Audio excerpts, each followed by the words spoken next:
Hi everyone, welcome to pen paper TNPSC. இந்த வீடியோவில் நம்ம 10th ஹிஸ்ட்ரி லெசன் 6னுடைய கண்டினியூஷன் பார்க்க போகிறோம். ஸோ போன வீடியோவில் பூலித்தேவர் முடிக்கும் பார்த்துருந்தோம். இதில் வேலு நாச்சியார்லேருந்து பார்க்க போகிறோம். ஸோ வேலு நாச்சியார் இவங்களுடைய காலகட்டம் அப்படின்னா 1730 96 முடிக்கும். இவங்களுடைய காலகட்டம் 1730 to 96. ஸோ இதை ஞாபகம் வச்சுக்கணும். ஸோ ராமநாதபுரம் அரசர் செல்லமுத்து சேதுபதியினுடைய மகளாக பிறக்கிறார். ஸோ ஒரே ஒரு பொண்ணு தான். ஸோ இவங்களுக்கு செல்லமுத்து சேதுபதி அவர்களுக்கு ஆண் வாரிசு இல்லை. அதனால் இந்த பெண் குழந்தைக்கு எல்லா விதமான இதையுமே கற்றுக் கொடுத்து வளர்க்குறாங்க. ஸோ வளரி, சிலம்பம், அந்த மாதிரி தற்காப்பு கலை, போர்க்கருவிகளை கையாளுறது, ஸோ எல்லா இதுவுமே இவங்களுக்கு கற்றுக் கொடுத்து வளர்க்குறாங்க. ஸோ இவங்களுக்கு தெரிஞ்ச மொழி அப்படின்னு பார்த்தோம்னா ஆங்கிலம், ஃப்ரெஞ்சு, உருது.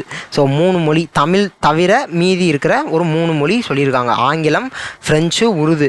ஸோ ஆங்கிலம், ஃப்ரெஞ்சு. அப்போ இருந்த 2 யூரோப்பியன்ஸ் யார்? ஐரோப்பியர்கள், குறிப்பாக பிரிட்டிஷும் ஃப்ரெஞ்சும் இருந்தாங்க. அப்போ பிரிட்டிஷ் பேசுனது இங்கிலீஷ், ஆங்கிலம். ஃப்ரெஞ்சு பேசுனது ஃப்ரெஞ்சு. அப்போ இந்த 2 மொழியும் உங்களுக்கு தெரிஞ்சிருக்கு. அது போக உருது மொழி. ஸோ உருது மொழி இவங்க தெரியும் அப்படிங்கிறதுக்கு ஒரு சின்ன எடுத்துக்காட்டு கீழே சொல்லியிருப்பாங்க. ஸோ அதை நம்ம ஞாபகம் வச்சுக்கிட்டோம் அப்படின்னா உங்களுக்கு உருது மொழி தெரியும் அப்படிங்கிற அந்த விஷயத்தை நம்மளால் ஞாபகம் வச்சுக்க முடியும். ஸோ குதிரை ஏற்றம் போன்ற பல திறமைகள் இவங்களுக்கு இருந்ததாக சொல்லப்படுகிறது. ஸோ 16 வயதில் சிவகங்கை மன்னர், ஸோ இவங்க ராமநாதபுரம் மன்னருக்கு பிறந்திருக்காங்க. ராமநாதபுரம் மண்ணில் பிறந்து சிவகங்கை மன்னருக்கு கல்யாணம் பண்ணி கொடுக்குறாங்க. 16 வயதில் முத்துவடுகநாதரை கல்யாணம் பண்ணிக்கிறாங்க. ஸோ இவங்களுக்கு ஒரு பெண் குழந்தை இருக்குது. வேலு நாச்சியார், முத்துவடுகநாதர் தம்பதிக்கு ஒரு பெண் குழந்தை. அவங்க பெயர் வெள்ளச்சி நாச்சியார். அவங்களுடைய பெயர் வெள்ளச்சி நாச்சியார். ஸோ இப்படியே போய்கிட்டு இருக்கு. 1772 இந்த வருஷம் ரொம்ப முக்கியம். 1772 ஆற்காடு நவாபும் ஆங்கிலேயர்களும் சேர்ந்து கர்னல் பான்ஜோர் அப்படிங்கிறவர் தலைமையில் 1772 காளையார் கோவிலில் இந்த பக்கம் நவாபும் ஆங்கிலேயரும், இந்த பக்கம் வேலு நாச்சியாருடைய கணவர் முத்துவடுகநாதர். ஸோ இவங்க 2 பேருக்கும் நடுவில் எங்கே போர் நடக்குது அப்படின்னா காளையார் கோவிலில் போர் நடக்குது. அந்த போரில் முத்துவடுகநாதர் இறந்துடுறாரு. ஸோ இறந்ததுக்கு பின்பு மருது பாண்டியனுடைய உதவியோடு வேலு நாச்சியார் எங்கே போகிறாங்க அப்படின்னு பார்த்தோம்னா திண்டுக்கல் அருகில் உள்ள விருப்பாச்சி பாளையத்துக்கு போகிறாங்க. ஸோ விருப்பாச்சி பாளையத்தை ஆண்டவர் அப்போ யார் அந்த விருப்பாச்சி பாளையத்தை ஆண்டார் அப்படின்னா கோபால நாயக்கர். ஸோ கோபால நாயக்கரனுடைய பாதுகாப்பில் தனது மகளோட தப்பி சென்று போயிடுறாங்க. ஸோ வேலு நாச்சியார் தனது மகள் வெள்ளச்சி நாச்சியாரோட கோபால நாயக்கருக்கு அவருடைய பாதுகாப்பில் விருப்பாச்சி, திண்டுக்கல் பக்கத்தில் இருக்கிற விருப்பாச்சி பாளையத்துக்கு போயிடுறாங்க. ஸோ அங்கே கிட்டத்தட்ட 8 ஆண்டுகள் வாழ்கிறாங்க. ஸோ 1772 1780 முடிக்கும். ஸோ 8 ஆண்டுகள் அங்கே தான் இருக்காங்க. ஸோ அங்கே தான் மறைவாக தங்கியிருக்காங்க. ஸோ அப்படி இருக்கிறப்ப அங்கே ஒரு படையை ரெடி பண்ணுறாங்க. அங்கே படையை ரெடி பண்ணுறப்ப இவங்களுக்கு உதவி தேவைப்படுது. அப்போ யாருடைய உதவியை கேட்குறாங்க அப்படின்னா ஹைதர் அலியினுடைய உதவியை கேட்குறாங்க. ஹைதர் அலியுமே ஆங்கிலேயருக்கு எதிரானவர் தான். ஸோ அப்போ ஹைதர் அலியினுடைய உதவியை கேட்குறாங்க. தன்னுடைய தளவாய், அதாவது இராணுவ தலைவர்னு சொல்லுவாங்க. ஸோ அவர் தன்னுடைய வேலு நாச்சியார் அவர்களுடைய இராணுவ தலைவராக விளங்கிய தாண்டவராயர் ஒரு கடிதம் எழுதுறாரு. எழுதுறாரு என்ன அப்படின்னா 5000 காலாட்படைகளும் 5000 குதிரை படைகளும் வேணும் அப்படின்னு சொல்லி தாண்டவராயர் ஹைதர் அலிக்கு ஒரு கடிதம் எழுதுகிறாரு. வேலு நாச்சியார் அவர்களும் ஹைதர் அலியை நேரில் சந்தித்து பேசுகிறாங்க. என்ன மொழியில் பேசுகிறாங்கன்னா உருது மொழியில் பேசுகிறாங்க. அப்போ நான் முன்னாடி சொன்னேன்னா இவங்களுக்கு ஆங்கிலம், ஃப்ரெஞ்சு, உருது 3 மொழி தெரியும்னு சொன்னேன்.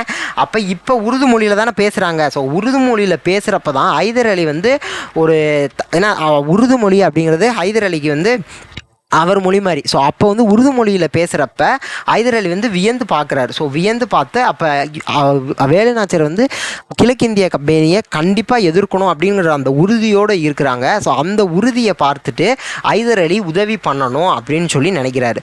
ஸோ அப்படி உதவி பண்ணணும்னு நினைக்கிறப்ப தான் ஹைதர் அலியினுடைய கட்டுப்பாட்டில் அப்போ என்ன இருக்குது அப்படின்னா திண்டுக்கல் கோட்டை. ஹைதர் அலியினுடைய கட்டுப்பாட்டில் இருக்குது.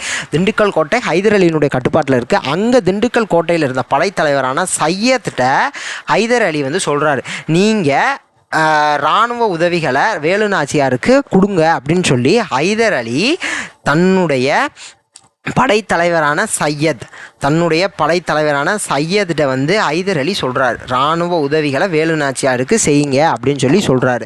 ஸோ அதற்கு பின்பு ஹைதர் அலி கோபால நாயக்கர், திண்டுக்கல் விருப்பாச்சிபாளையம் கோபால நாயக்கரனுடைய உதவியோடு, மருது சகோதரர்கள் உதவியோடு சிவகங்கையை மீண்டும் கைப்பற்றுகிறார் 1780. ஸோ அங்கே பார்த்தோமா 1772 8 வருஷம் இருந்தாங்கன்னு சொல்லி. ஸோ அப்போ 8 வருஷம்னா 1780 கைப்பற்றுகிறாங்க. ஸோ இந்திய நாட்டில், இந்த இந்தியாவில் ஒரு பெண்மணி முதல்ல ஆங்கிலேயரை எதிர்த்தது வந்து வேலு நாச்சியார் அவர்கள் தான். ஸோ ஒரு பெண் வந்து ஆங்கிலேயரை எதிர்த்தது வந்து முதல்ல வேலு நாச்சியார் தான். ஸோ இங்கே வந்து ஒரு சின்ன ஒரு பாக்ஸ் ஒன்று கண்டென்ட் கொடுத்துருப்பாங்க. என்ன அப்படின்னா கோபால நாயக்கரை பற்றி, விருப்பாச்சி பாளையக்காரரான கோபால நாயக்கரை பற்றி. ஸோ திண்டுக்கல் லீக், திண்டுக்கல் கூட்டமைப்பு அப்படின்னு சொல்லி ஒன்று உருவாக்கியிருப்பார். ஸோ அதனுடைய தலைமை யார் ஏற்றிருப்பா அப்படின்னா கோபால நாயக்கர் தலைமையில் தான் அது உருவாகிருக்கும். அதுக்கு தலைவராக கோபால நாயக்கர் இருந்திருப்பார். இதில் ஒரு 2 முக்கியமான நபர்கள் இருந்திருப்பாங்க. அவங்க மணப்பாறையினுடைய லட்சுமி நாயக்கரும் தேவதானப்பட்டியின் பூஜை நாயக்கரும். So Manapparai M, Lakshmi Nayakkar ML வச்சுக்கலாம், தேவதானப்பட்டி பூஜை DP, இவங்க 2 பேரும் இந்த திண்டுக்கல் கூட்டமைப்பில் இருந்த முக்கியமான நபர்கள். அதே மாதிரி திப்பு சுல்தான். ஸோ ஹைதர் அலி பார்க்குறோம். ஹைதர் அலி கிட்ட யார் உதவி கேட்குறா? வேலு நாச்சியார் உதவி கேட்குறாங்க. வேலு நாச்சியாருக்கு யார் பாதுகாப்பு அளிக்கிறான்னா இவர் திண்டுக்கல் விருப்பாச்சி பாளையத்தினுடைய கோபால நாயக்கர் பாதுகாப்பு அளிக்கிறாங்க. ஸோ இப்போ ஹைதர் அலியினுடைய மகன் திப்பு சுல்தான், ஹைதர் அலியினுடைய மகன் திப்பு சுல்தான் கோபால நாயக்கர்கிட்ட ஒரு நல்லுறவு குழுவை வந்து அனுப்புகிறாரு. அதாவது திப்பு சுல்தான் தன்னுடைய நட்பை வெளிப்படுத்துகிற விதமாக ஒரு நல்லுறவு குழுவை வந்து கோபால நாயக்கர்கிட்ட அனுப்புகிறாரு. ஸோ அந்த நல்லுறவு குழுவில் ஈர்க்கப்பட்டு கோபால நாயக்கர் ஆங்கிலேயர்களை எதிர்த்தே ஆகணும் அப்படின்னு சொல்லி இன்னும் கொஞ்சம் வீறு கொண்டு எழுகிறாரு. ஸோ இந்த ஒரு ஸ்டேட்மெண்ட் முக்கியம். திப்பு சுல்தான் யாருக்கிட்ட தன்னுடைய நட்பை வெளிப்படுத்துறதுக்காக ஒரு நல்லுறவு குழு அனுப்புனாங்க அப்படின்னா கோபால நாயக்கர். ஸோ அது வந்து இவர் கோபால நாயக்கருக்கு ஒரு மோட்டிவேஷனாக அமையுது. ஸோ ஆரம்பத்தில் கோயம்புத்தூரை மையமாக கொண்டு கோயம்புத்தூரை ஆரம்பித்து கோபால நாயக்கர் ஆங்கிலேயர்களை எதிர்க்க ஆரம்பிக்கிறாரு. பின்னாட்களில் கட்டபொம்மன் அவர்களுடைய சகோதரரான ஊமைத்துறையோடும் சேர்ந்து ஆங்கிலேயர்களை எதிர்க்கிறாரு. ஸோ இந்த கோயம்புத்தூர் அப்படிங்கிறதுக்கு ஏன் இந்த கோயம்புத்தூருங்கிற பிளேஸ் இங்கே கொடுத்துருக்காங்க அப்படிங்கிறது வந்து நம்ம பின்னாடி பார்ப்போம். மருது சகோதரர்கள் பார்க்குறப்ப ஏன் கோயம்புத்தூர்லேருந்து இந்த கிளர்ச்சியை ஆரம்பித்தார் இவர் அப்படிங்கிறதுக்கான இது வந்து அங்கே இருக்கும். ஸோ அதுக்கப்புறம் கட்டபொம்மனுடைய சகோதரர் ஊமைத்துறையோடும் இணைந்து ஆங்கிலேயர்களை எதிர்க்கிறாரு. ஸோ அதற்கு பின்பு அங்கேருந்த உள்ளூர் விஷயம், அதாவது ஆனைமலையில் இவர் வந்து திண்டுக்கல் விருப்பாச்சிபாளையம், மதுரை ஆனைமலையிலையும் இவர் வந்து எதிர்த்திருப்பார் ஆங்கிலேயர்கள், ஆனைமலை பகுதியை சுற்றியும். ஸோ அப்போ அங்கே இருந்த உள்ளூர் விவசாயிகள் கோபால நாயக்கருக்கு பெரும் அளவில் உதவி செஞ்சுருப்பாங்க. அவர்களுடைய ஆதரவோடு தான் இவர் போரே செஞ்சுருப்பார். ஸோ எப்படி இருந்த போதிலும் 1801 வந்து இவர் தோற்கடிக்கப்பட்ட ஆங்கிலேயர்கள் வெற்றி பெறுறாங்க. ஸோ இது இவரை பற்றின ஒரு சின்ன கண்டென்ட்டு. திண்டுக்கல் கூட்டமைப்பினுடைய தலைவர் யார்? கோபால நாயக்கர். அதில் இருந்த 2 முக்கியமான நபர்கள் மணப்பாறையின் லட்சுமி நாயக்கர், தேவதானப்பட்டியின் பூஜை நாயக்கர். அப்போ திப்பு சுல்தான் ஒரு நல்லுறவு குழுவை அனுப்புகிறாரு. கட்டபொம்மனுடைய சகோதரர் ஊமைத்துறையோடு இவர் இணைந்து போர் செய்கிறாரு. கோயம்புத்தூரை மையமாக கொண்டு பிரிட்டிஷை எதிர்க்கிறாரு. அதே மாதிரி ஆனைமலையிலையும் இவர் ஆங்கிலேயர்களை எதிர்த்தார். அங்கே எதிர்க்கிறப்ப உள்ளூர் விவசாயிகள் இவருக்கு சப்போர்ட் பண்ணுறாங்க. ஸோ இதெல்லாம் முக்கியமான விஷயம் இவரை பற்றி. ஸோ அடுத்து இங்கே நம்ம வேலு நாச்சியாரை பார்த்துட்டோம். இந்தியாவில் முதல்ல ஒரு பெண் ஆட்சியாளர் எதிர்க்கிறாங்க அப்படின்னா அது வேலு நாச்சியார் தான் அப்படின்னு சொல்லி பார்த்துட்டோம். ஸோ வேலு நாச்சியாரை பற்றி ஒரு சின்ன பாக்ஸ் ஒன்று கொடுத்துருக்காங்க. என்ன அப்படின்னா வேலு நாச்சியாரனுடைய தோழியாக இருந்தவங்க குயிலி, வேலு நாச்சியாரோட ஃப்ரெண்டு குயிலி. அவங்க வந்து உடையாள் பெண் படைப்பிரிவுக்கு வந்து தலைமையேற்று நடத்துகிறாங்க. இந்த உடையாள் அப்படிங்கிறது யார் அப்படின்னு நம்ம தெரிஞ்சுக்கணும். அதை கொடுத்துருக்காங்க. உடையாள் அப்படிங்கிறவங்க வந்து குயிலியை பற்றி உளவு கூற மறுத்ததா, அதாவது குயிலி எங்கே இருக்காங்கன்னு சொல்லி ஆங்கிலேயர்கள் வந்து கேட்டிருப்பாங்க. ஸோ அப்படி இவங்க வந்து குயிலி இருக்கிற இடத்த வந்து காட்டி கொடுக்காததுனால உடையாளை வந்து ஆங்கிலேயர்கள் கொண்டிருப்பாங்க. ஸோ அப்படி கொல்லப்பட்ட ஒரு பெண் தான். ஸோ கொல்லப்படாத ஆடு மாடு மேய்க்கிறவங்க, ஸோ ஒரு மேய்த்தல் தொழில் செய்யும் ஒரு பெண் உடையாள். அவங்க வந்து குயிலி இருக்கிற இடத்த சொல்லாமல் சொல்ல மறுத்ததுனால இந்த உடையாளை வந்து கொண்டிருப்பாங்க. ஸோ அந்த விஷயம் தெரிஞ்சு தான் வேலுநாச்சியார் அவர்கள் உடையால் பெண்கள் படைப்பிரிவு அப்படின்னு சொல்லி வேலுநாச்சியார் அவர்களுடைய படைப்பிரிவுக்கு உடையாளுடைய பெயரை வச்சுருப்பாங்க. ஸோ அதேமாதிரி குயிலியை பற்றி ஒரு விஷயம் என்ன அப்படின்னா, குயிலி வந்து பெண் படைப்பிரிவுக்கு தலைமையேற்று நடத்துகிறாங்களா. ஸோ அப்படி நடந்துக்கிட்டு இருக்கிறப்ப 1780 இவங்க வந்து கைப்பற்றின வருஷம், அந்த வருஷம் போர் செஞ்சுக்கிட்டு இருக்கிறப்ப குயிலி வந்து தன்னைத்தானே தீ வச்சுக்கொண்டு தான் மேலே தீயை வச்சுக்கொண்டு ஆயுத கிடங்களை அங்கே இருக்கிற வெப்பன் குடோனில் வந்து குதித்து அந்த வெப்பனை ஃபுல்லாக அழிச்சிருப்பாங்க. ஸோ ஏன்னா ஆங்கிலேயர்களுக்கு வந்து அந்த வெப்பன் வந்து ரொம்ப வந்து முக்கியமானதாக இருந்திருக்கும். ஸோ அப்போ அந்த வெப்பனை பூரா நம்ம அழிச்சிட்டோம் அப்படின்னு, அந்த ஆயுதத்தை பூரா அழிச்சிட்டோம் அப்படின்னு நம்மளுடைய வெற்றி வந்து பெரிய அளவில் கன்ஃபார்ம் ஆயிரும் அப்படிங்கிற ஒரு எண்ணத்தோடு குயிலி வந்து அந்த தியாகத்தை செஞ்சுருப்பாங்க. ஸோ தன்னுடைய உயிரை மாய்த்து வேலுநாச்சியார் அவர்களுக்கு அவங்களுடைய இதை வந்து நாட்டை வந்து மீட்டு கொடுத்துருக்காங்க. ஸோ அடுத்து வந்து நம்ம பார்க்க போகிறது வீரபாண்டிய கட்டபொம்மன். அவர் எதிர்த்த இந்த காலகட்டம் 1790 to 99. 1790 to 99. ஸோ 30 வயசில் தன்னுடைய அப்பா இறந்துடுறாரு. ஜெகவீரபாண்டிய கட்டபொம்மன் இறந்ததுக்கு அப்புறம் இவர் வந்து பாளையக்காரராக மாறுறாரு. ஸோ கம்பெனி அப்போ இருந்த ஈஸ்ட் இந்தியா கம்பெனி அப்போ இருந்த ஆங்கிலேயர்களை பொறுத்த முடிக்கும் கட்டபொம்மன் வந்து ஒரு அமைதியான நபர் தான். ஸோ எந்த பிரச்சனையும் இது முடிக்கும் பண்ணதில்லை அப்படின்னு சொல்லி தான் அப்போ இருந்த கம்பெனியினுடைய நிர்வாகிகளான ஜேம்ஸ் லண்டனும் காலின் ஜாக்சன்னு நினைக்கிறாங்க. ஸோ இப்போ முடிக்கும். அப்போ ஆரம்பத்தில் எப்படி ஆரம்பிக்கிறாங்க அப்படின்னா, ஆங்கிலேயர்களுக்கும் கட்டபொம்மனுக்கும் எந்த விதமான பகையும் பிரச்சனையும் இல்லை. கட்டபொம்மன் அமைதியை விரும்பும் நபர். ஸோ சுமூகமாக தான் போய்கிட்டு இருக்கு. ஸோ அப்போ வந்து என்ன காரணங்களால் கட்டபொம்மன் வந்து ஆங்கிலேயருக்கு எதிராக திரும்புகிறாரு அப்படிங்கிறது தான். ஸோ எல்லாருக்கும் தெரிஞ்சது தான், வரி விஷயத்தில் தான் திரும்புகிறாரு. ஸோ அப்போ வரி வாங்கக்கூடிய உரிமை 1781 வந்து கிழக்கிந்திய கம்பெனி, அதாவது ஆங்கிலேயர்களுக்கு நவாப் வந்து 1781 ஒரு உடன்படிக்கையின் பேரில் வந்து ஒரு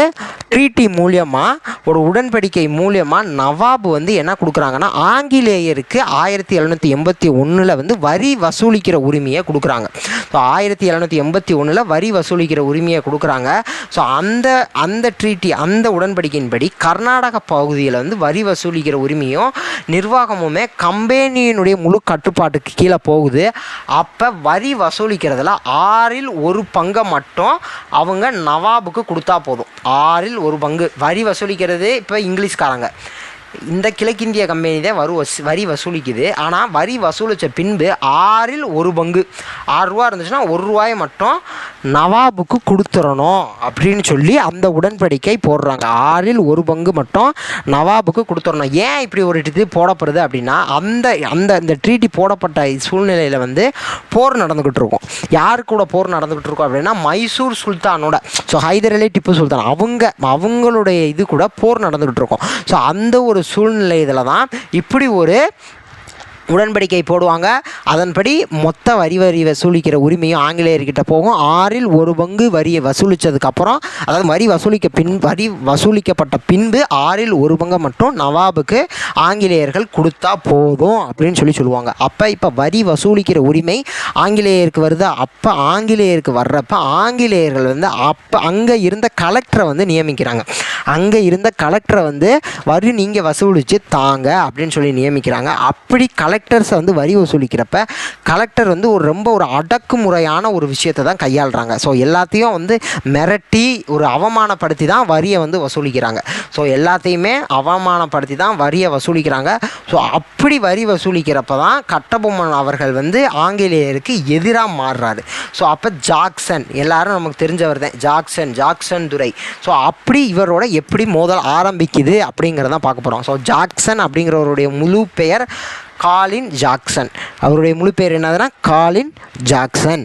அப்போ 1798 3310 பக்கோடா வந்து மொத்தம் வந்து வரி கட்ட வேண்டியதாக இருந்துச்சு.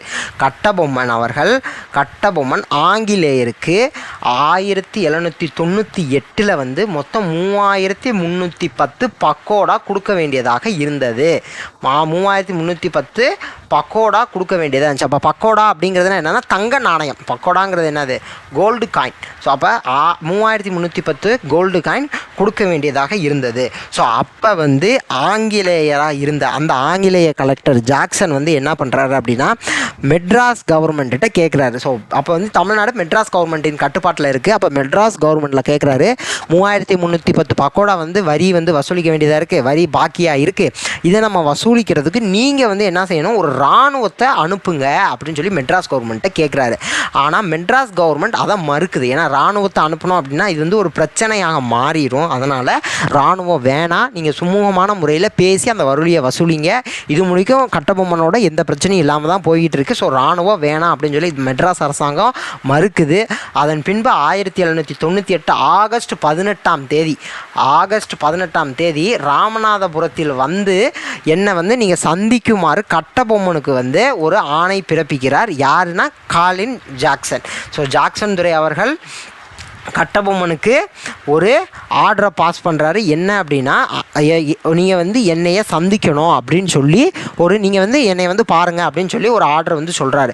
1798 ஆகஸ்ட் 18. ஸோ அப்போ வந்து கட்டபொம்மன் வந்து அந்த இதை வாங்கி பார்த்துட்டு சரி நம்ம போய் சந்திச்சுட்டு வந்துடுவோம் அப்படின்னு சொல்லிட்டு அதற்கு பல முயற்சிகள் மேற்கொள்கிறாரு. அவர் போகிற இடத்துக்கெல்லாம் போய் குறிப்பாக குற்றாலம், ஸ்ரீவில்லிபுத்தூர் ஆகிய இடங்கள்லாம் ஜாக்சன் போகிற இடத்துல ஜாக்சனை சந்திக்க முயற்சி பண்ணுறாரு. ஆனால் ஜாக்சன் வந்து அவரை சந்திக்கிறத வந்து மறுத்துடுறாரு. இறுதியாக 1798 செப்டம்பர் 19, இந்த டேட் ரொம்ப முக்கியமான டேட், ஞாபகம் வச்சுக்கணும். ஸோ இந்த தேதி அன்னைக்கு கட்டபொம்மனை வந்து கட்டபொம்மன் ராமநாதபுரத்தில் ஜாக்சனை போய் சந்திக்கிறாரு. ஸோ 2 இடத்துல வந்து இவர் வந்து குற்றாலத்துலேயும் ஸ்ரீவில்லிபுத்தூர்லேயும் கட்டபொம்மன் ஜாக்சனை சந்திக்கிறதுக்கு, அதாவது ஜாக்சன் வந்து கட்டபொம்மன் வந்து ஜாக்சனை பார்க்க போகிறாரு. ஆனால் ஜாக்சன் வந்து என்ன செய்கிறாரு, கட்டபொம்மனை வந்து நான் இப்போ உங்களை பார்க்கலன்னு சொல்லி ஜாக்சன் மறுத்துடுறாரு. அதுக்கப்புறம் 1798 செப்டம்பர் 19 அன்னைக்கு ராமநாதபுரத்தில் வந்து ஜாக்சன் இருக்கார். கட்டபொம்மன் ராமநாதபுரத்துக்கு போகிறாரு. அங்கே வந்து அனுமதி வழங்கப்பட்டு கட்டபொம்மன் ஜாக்சனை போய் சந்திக்கிறாரு. ஸோ அப்போ வந்து ஒரு கரெக்டான ஒரு ட்ரீட்மெண்ட் அவருக்கு, அதாவது கரெக்டாக அவரை ட்ரீட் பண்ணல, ஒரு நல்ல நடத்தையில் ஜாக்சன் வந்து கட்டபொம்மனை நடத்தவில்லை. ஸோ என்ன அப்படின்னா அங்கே 3 மணி நேரம் பேசியிருப்பாங்க. 3 மணி நேரமே இவர் நிற்க வச்சு தான் பேசினதாக சொல்கிறாங்க. அப்போ 3 மணி நேரம் நிற்க வச்சு பேசினப்போ ஒரு நல்ல முறையில் அவங்க நடத்தலை. ஸோ அப்போ இது வந்து ஒரு ஆபத்து தான். ஸோ இது வந்து ஒரு ஆபத்தில் போய் முடிஞ்சிடக்கூடாது அப்படின்னு சொல்லிட்டு தான் ஸோ கட்டபொம்மன் வந்து இங்கேருந்து வெளியேற நினைப்பார். ஏன்னா அவரை வந்து சரியான முறையில் நடத்தலை, நம்ம இங்கேருந்து வெளியேறிடுவோம் அப்படின்னு சொல்லிட்டு அங்கேருந்து வெளியேற நினைப்பார். ஆனால் அங்கேருந்து வெளியேற இடத்துல அது ஒரு பிரச்சனையாயிரும். ஸோ கட்டபொம்மனும் அவருடைய அமைச்சர் சிவசுப்பிரமணியனார், ஸோ 2 பேரும் தான் கோட்டைக்கு உள்ளே போய் பேசிக்கிட்டு இருப்பாங்க. வெளியில் வந்து கட்டபொம்மனின் சகோதரரான ஊமைத்துறை வந்து நிற்பார். ஸோ அப்போ வந்து ஊமைத்துறை வந்து தன்னுடைய ஆட்களோட புகுந்து கோட்டைக்குள்ளே வந்து கட்டபொம்மன் தப்புறதுக்கு உதவி செஞ்சுருப்பார். ஸோ அப்போ வந்து ஒரு சின்ன கலவரமாக இருக்கும். அதில் லெஃப்டினன்ட் கிளார்க் உள்ளிட்ட ஒரு சிலர் வந்து கொல்லப்பட்டிருப்பாங்க. ஸோ பிரிட்டிஷ் சைடில் ஒரு சிலர் கொல்லப்பட்டிருக்காங்க. அப்போ சிவசுப்பிரமணியனார் உள்ள கட்டபொம்மனும் சிவசுப்பிரமணியனாரும் இருக்கிறாரு, வெளியில் ஊமைத்துறை இருக்கிறாரு. ஸோ அப்போ கட்டபொம்மன் ஊமைத்துறையும் சேர்ந்து வெளியே தப்பிச்சு வந்துடுவாங்க. சிவசுப்பிரமணியனார் அங்கே சிறையில் அடைக்கப்படுகிறார். ஸோ சிவசுப்பிரமணியனாரை தூக்கி ஜெயிலில் போட்டாங்க.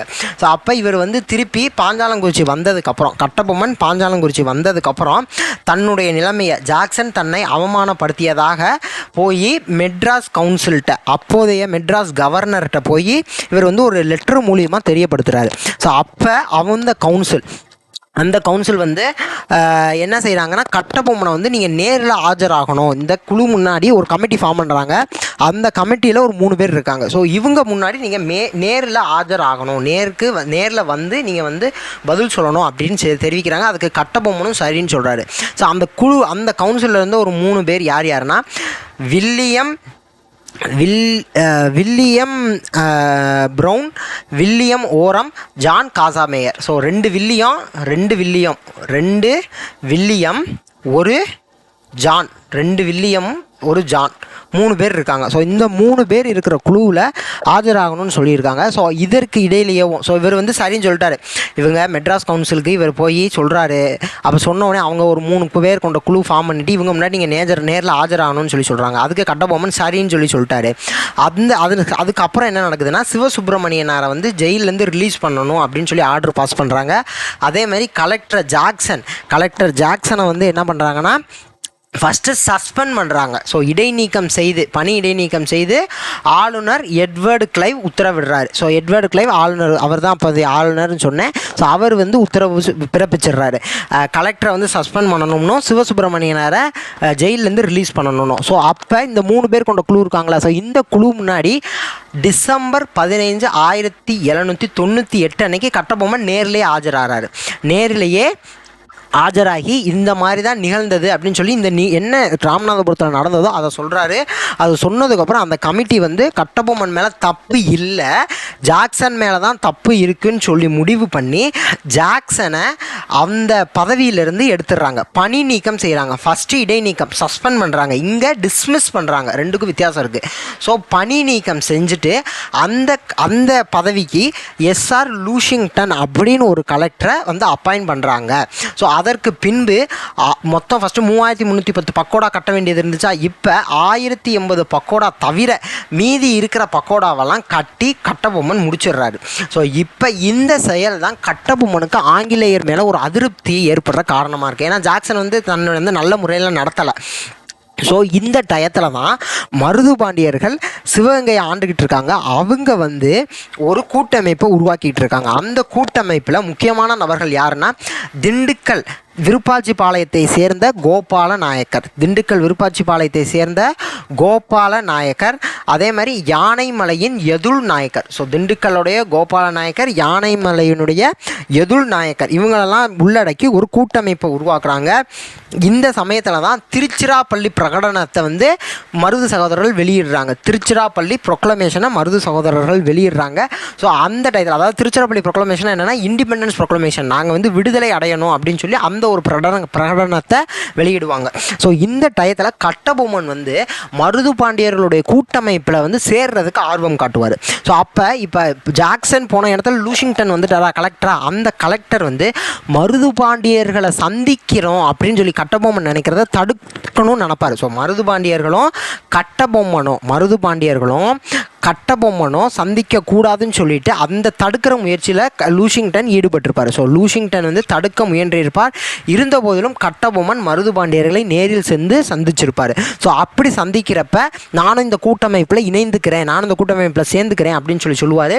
அது போக இல்லாமல் என்னுடைய பக்கத்தில் இருக்கிற பாளையக்காரர்களை, என்னுடைய நண்பர்களை நான் இந்த கூட்டமைப்பில் சேர்றதுக்கு என்னாலான முயற்சியை எடுக்கிறேன்னு சொல்லியிருப்பார். அப்படி அவர் நிறையா பாளையக்காரர்களுக்கு கடிதம் எழுதியிருப்பார். இந்த கூட்டமைப்பு வந்து மருது பாண்டியர்கள் உருவாக்கிக்கிட்டு இருக்காங்க ஆங்கிலேயரை எதிர்த்து, அதில் நம்ம போய் சேரணும் அப்படின்னு சொல்லி லெட்டர் எழுதியிருப்பார்.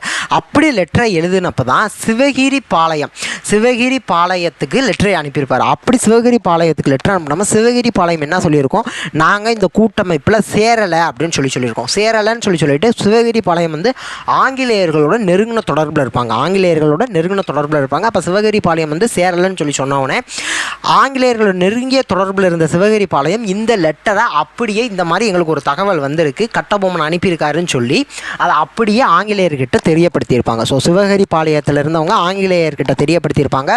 அதனால் ஆங்கிலேயர்கள் வந்து கட்டபொம்மன் மேலே கோபத்தில் இருப்பாங்க. ஸோ இப்போ சிவகிரி பாளையம் வந்து ஆங்கிலேயர்கிட்ட தெரிவிச்சிட்டாங்களா, சிவகிரி பாளையம் வந்து ஆங்கிலேயர்கிட்ட தெரிவிச்சிட்டாங்களா இங்கிலீஷ்காரங்க கிட்ட. ஸோ அதனால கட்டபொம்மன் என்ன செய்வார்னா சிவகிரி பாளையத்துக்கு மேலே போர் தொடுக்க முடிவு செய்வார். ஸோ ஆனால் சிவகிரி பாளையம்ங்கிறது ஆங்கிலேயர்களுடைய நண்பன். ஸோ அப்போ கட்டபொம்மன் சிவகிரி பாளையத்து மேலே போர் செய்ய முடிவெடுத்தாருன்னு சொன்னோம். அந்த இது பண்ணவுடனேவும் இங்கிலீஷ்காரங்க ஆங்கிலேயர்கள் கட்டபொம்மன் மேலே போர் செய்கிறதுக்கு முடிவெடுக்கிறாங்க. ஸோ கட்டபொம்மனுக்கு போர் செய்கிறதுக்கு முடிவெடுக்கிறாங்க, கட்டபொம்மன் மேலே போர் தொடுக்கிறதுக்கு முடிவெடுக்கிறாங்க. அப்போ ஆங்கிலேய படைகள் திருநெல்வேலியை சுற்றி இருந்த பல ஊர்களில் இருந்த ஆங்கிலேய படைகளை திருநெல்வேலியை நோக்கி புறப்படுங்க அப்படின்னு சொல்லி ஆங்கிலேயர்கள் ஆணை பிறப்பிச்சிருப்பாங்க. ஸோ அதன்படி தான் மே 1799 மெட்ராஸில் வெல்லஸ்லி பிரபு இருக்கார். ஸோ அவர் வந்து திருச்சி, தஞ்சாவூர், மதுரையில் இருக்கிற ஆங்கிலேய படைகள், என்னென்ன ஊர், திருச்சி, தஞ்சாவூர், மதுரை, டிஎம்டி 2 டி ஒரு நடுவில் ஒரு எம் 3 ஊரில் இது ஆக்சுவலாக மேஜர் ஊர் திருநெல்வேலிக்கு பக்கத்தில் இருக்கிற மேஜரான ஒரு 3 ஊரில் ஆங்கிலேய படைகள் இருக்காங்க. ஸோ அந்த ஊர்லேருந்து நீங்கள் திருநெல்வேலியை நோக்கி புறப்பட்டு செல்லுங்க. ஸோ யார் தலைமையில் அப்படின்னா மேஜர் பானர்மன் தலைமையில் ஆங்கிலேய படைகள் 3 ஊரில் இருந்துமே புறப்பட்டு திருநெல்வேலியை நோக்கி வர்றாங்க. ஸோ திருநெல்வேலியை நோக்கி வந்ததற்கு பின்பு செப்டம்பர் 1, 1799 அன்னைக்கு நீங்கள் சரணடைகிறீங்களா அப்படின்னு சொல்லி கட்டபொம்மனுக்கு ஒரு நிபந்தனை வழங்குறாங்க. ஸோ 3 படைகளுமே மே மாதம் புறப்பட்டு வந்து சேர்ந்துட்டாங்க திருநெல்வேலி ரீஜியனுக்கு. இப்போ திருநெல்வேலிக்கு வந்ததுக்கு பின்பு செப்டம்பர் 1ஆம் தேதி என்ன செய்யறாங்க, 1799 செப்டம்பர் 1ஆம் தேதியில் நீங்கள் சரணடைய விரும்புகிறீங்களா அப்படின்னு சொல்லி கட்டபொம்மனுக்கு ஒரு நிபந்தனை பிறப்பிக்கிறாங்க. ஆனால் கட்டபொம்மன் அதை மறுத்திருப்பார். நான் சரணடைய மாட்டேன் அப்படின்னு சொல்லி. ஸோ அவருடைய பதில் வந்து அந்த மாதிரி தான் இருந்திருக்கும். ஸோ அதற்கு பின்பு பேனர்மேன் தன்னுடைய முழு ஆர்மியையும் முழு படையையும் கூட்டிக்கிட்டு பாஞ்சாலங்குறிச்சியை சுற்றி வளைச்சிருப்பார் செப்டம்பர் 5ஆம் தேதி. ஸோ அப்போ கோட்டையவே சுற்றி வளைச்சிருப்பார். ஸோ பாஞ்சாலங்குறிச்சியில் இருக்கிற கோட்டையவே சுற்றி வளைச்சிருப்பார்.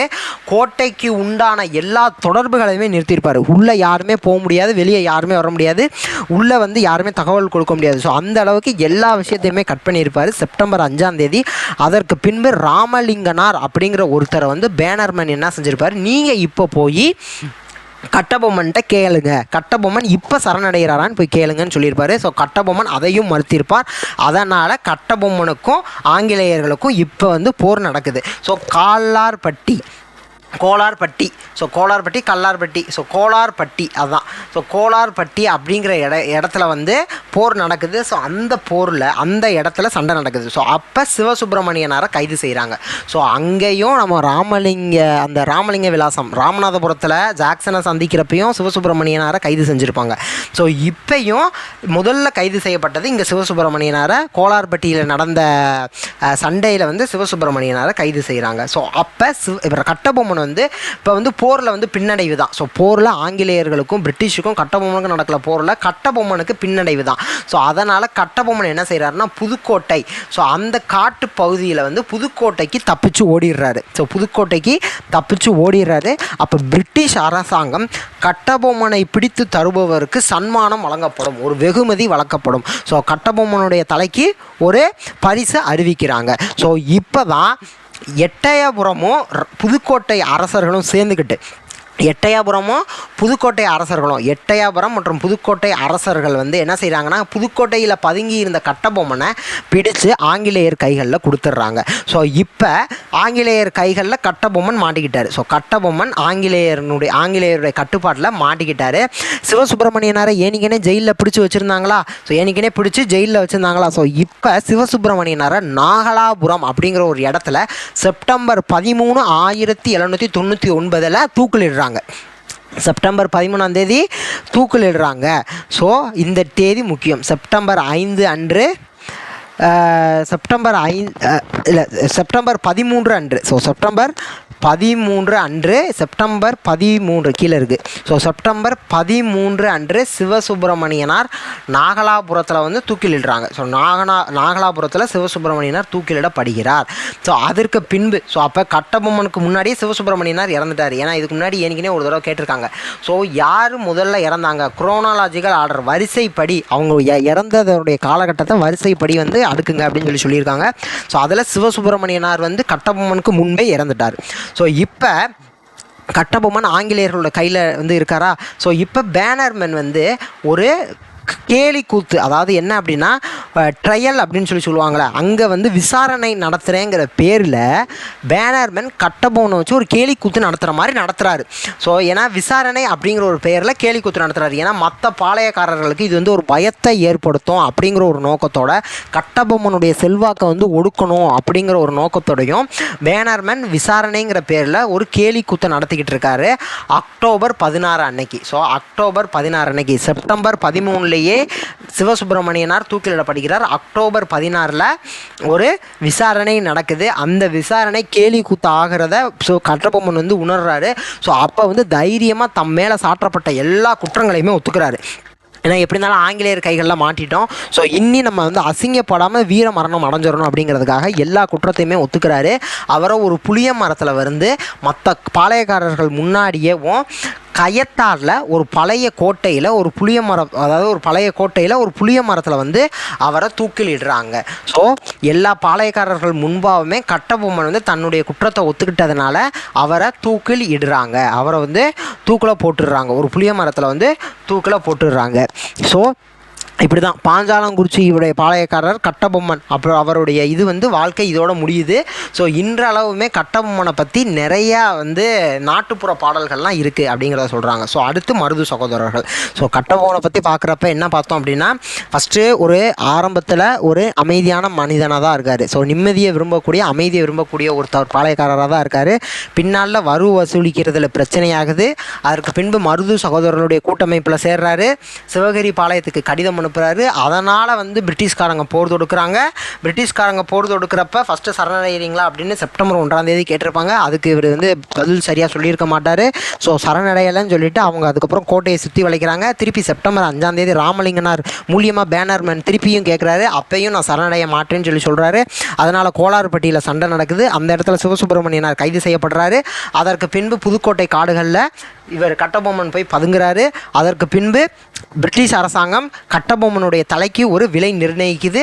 அதன்படி எட்டயபுரமும் புதுக்கோட்டை அரசர்களும் சேர்ந்து கட்டபொம்மனை பிடிச்சு கொடுத்துட்றாங்க. அக்டோபர் 16 கட்டபொம்மன் சக பாளையக்காரர்கள் முன்னாடியே தூக்கிலிடப்படுகிறார். ஸோ இதோட பாஞ்சாலங்குறிச்சி கட்டபொம்மனுடைய கதை நிறைவு பெறுது. ஸோ அடுத்து மருது சகோதரர்கள். ஸோ மருது சகோதரர்கள் 2 பேர், பெரிய மருது சின்ன மருது. ஸோ அண்ணன் தம்பி, பெரிய மருது சின்ன மருது. ஸோ பெரிய மருதுக்கு இன்னொரு பேர் வெள்ளை மருது. வெள்ளை மருது தான் பெரிய மருதோட இன்னொரு பேர்.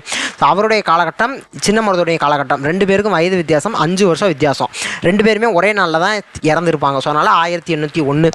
ஸோ 2 பேரும் சிவகங்கையினுடைய முத்துவடுகநாதர், பார்த்தோம்ல வேலுநாச்சியாருடைய கணவர் முத்துவடுகநாதர், அவருடைய படையில் வந்து படை தளபதியாக இருந்திருப்பாங்க.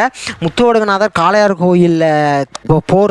கோவில் போரில் இறந்ததற்கு பின்பு வேலுநாச்சியார் மீண்டும் அரசி ஆவதற்கு முத்துவடுகநாதர் பல விதத்துலேயும் மருது சகோதரர்கள் அதாவது முத்துவடுகநாதர் இறந்ததற்கு பின்பு மருது சகோதரர்கள் வந்து வேலுநாச்சியார் அவர்களை வந்து திருப்பியும் அவங்க அரசாணையில் அவங்கள அமர வைக்கிறதுக்கு இவங்களும் பெருமளவில் உதவி பண்ணியிருப்பாங்க. ஸோ பிற்காலத்தில் வேலுநாச்சியார் இறந்ததற்கு பின்பு மருது சகோதரர்கள் அந்த ஆட்சியை பிடிக்கிறாங்க. ஸோ ஆட்சியை பிடிச்சதுக்கப்புறம் அதுக்கப்புறம் அந்த அவங்க வந்து ஆங்கிலேயருக்கு எதிராக வந்து நிறைய விஷயங்கள் பண்ணுறாங்க. ஸோ அப்போ கட்டபொம்மனும் மருது சகோதரர்களோடு சேர்ந்து அந்த கூட்டமைப்பில் இணைகிறாங்கன்னு பார்த்தோம். ஸோ அப்படி இருக்கிறவ கட்டபொம்மன் வந்து இறந்துடுறாரு. ஸோ அதுக்கு பின்பு கட்டபொம்மனுடைய சகோதரர் ஊமைத்துறையோடும் மருது சகோதரர்கள் வந்து பணியாற்றுறாங்க. ஸோ என்ன ஊமைத்துறைக்கு என்ன ஹெல்ப் பண்ணியிருப்பாங்க, என்ன சப்போர்ட் பண்ணியிருப்பாங்க அப்படிங்கிறதெல்லாம் நம்ம இப்போ பின்னாடி பார்ப்போம். ஸோ இப்போ ஆரம்ப காலகட்டத்தில் ஆங்கிலேயர்களை எப்படி எதிர்க்கிறாங்க அப்படின்னா, நவாபினுடைய கிரானரிஸ், அதாவது நவாபினுடைய அவங்களுடைய அந்த களஞ்சியம், அந்த தானியங்கள் போட்டு வைக்கக்கூடிய அந்த இடத்த வந்து இவங்க டேமேஜ் பண்ணுறது, ஆங்கிலேய படைகளை வந்து அழிக்கிறது. ஸோ இந்த மாதிரியான விஷயங்கள்லாம் ஆரம்பத்தில் நடக்குது. ஸோ அதற்கு பின்பு 1799 கட்டபொம்மன் வந்து சண்டை போடுறாரு. கட்டபொம்மன் இறந்துடுறாரு. அதற்கு பின்பு 1800களில் திருப்பியும் ஆங்கிலேயருக்கு எதிராக பிரச்சனை வெடிக்குது. அதற்கு காரணமாக இருந்தவர்கள் மருது சகோதரர்கள். ஸோ இதுதான் 2வது பாளையக்காரர் போர் அப்படின்னு சொல்கிறாங்க. மருது சகோதரர்கள் வந்து போர் செய்கிறாங்களே, அதுதான் 2வது பாளையக்காரர் போர் அப்படின்னு சொல்கிறாங்க.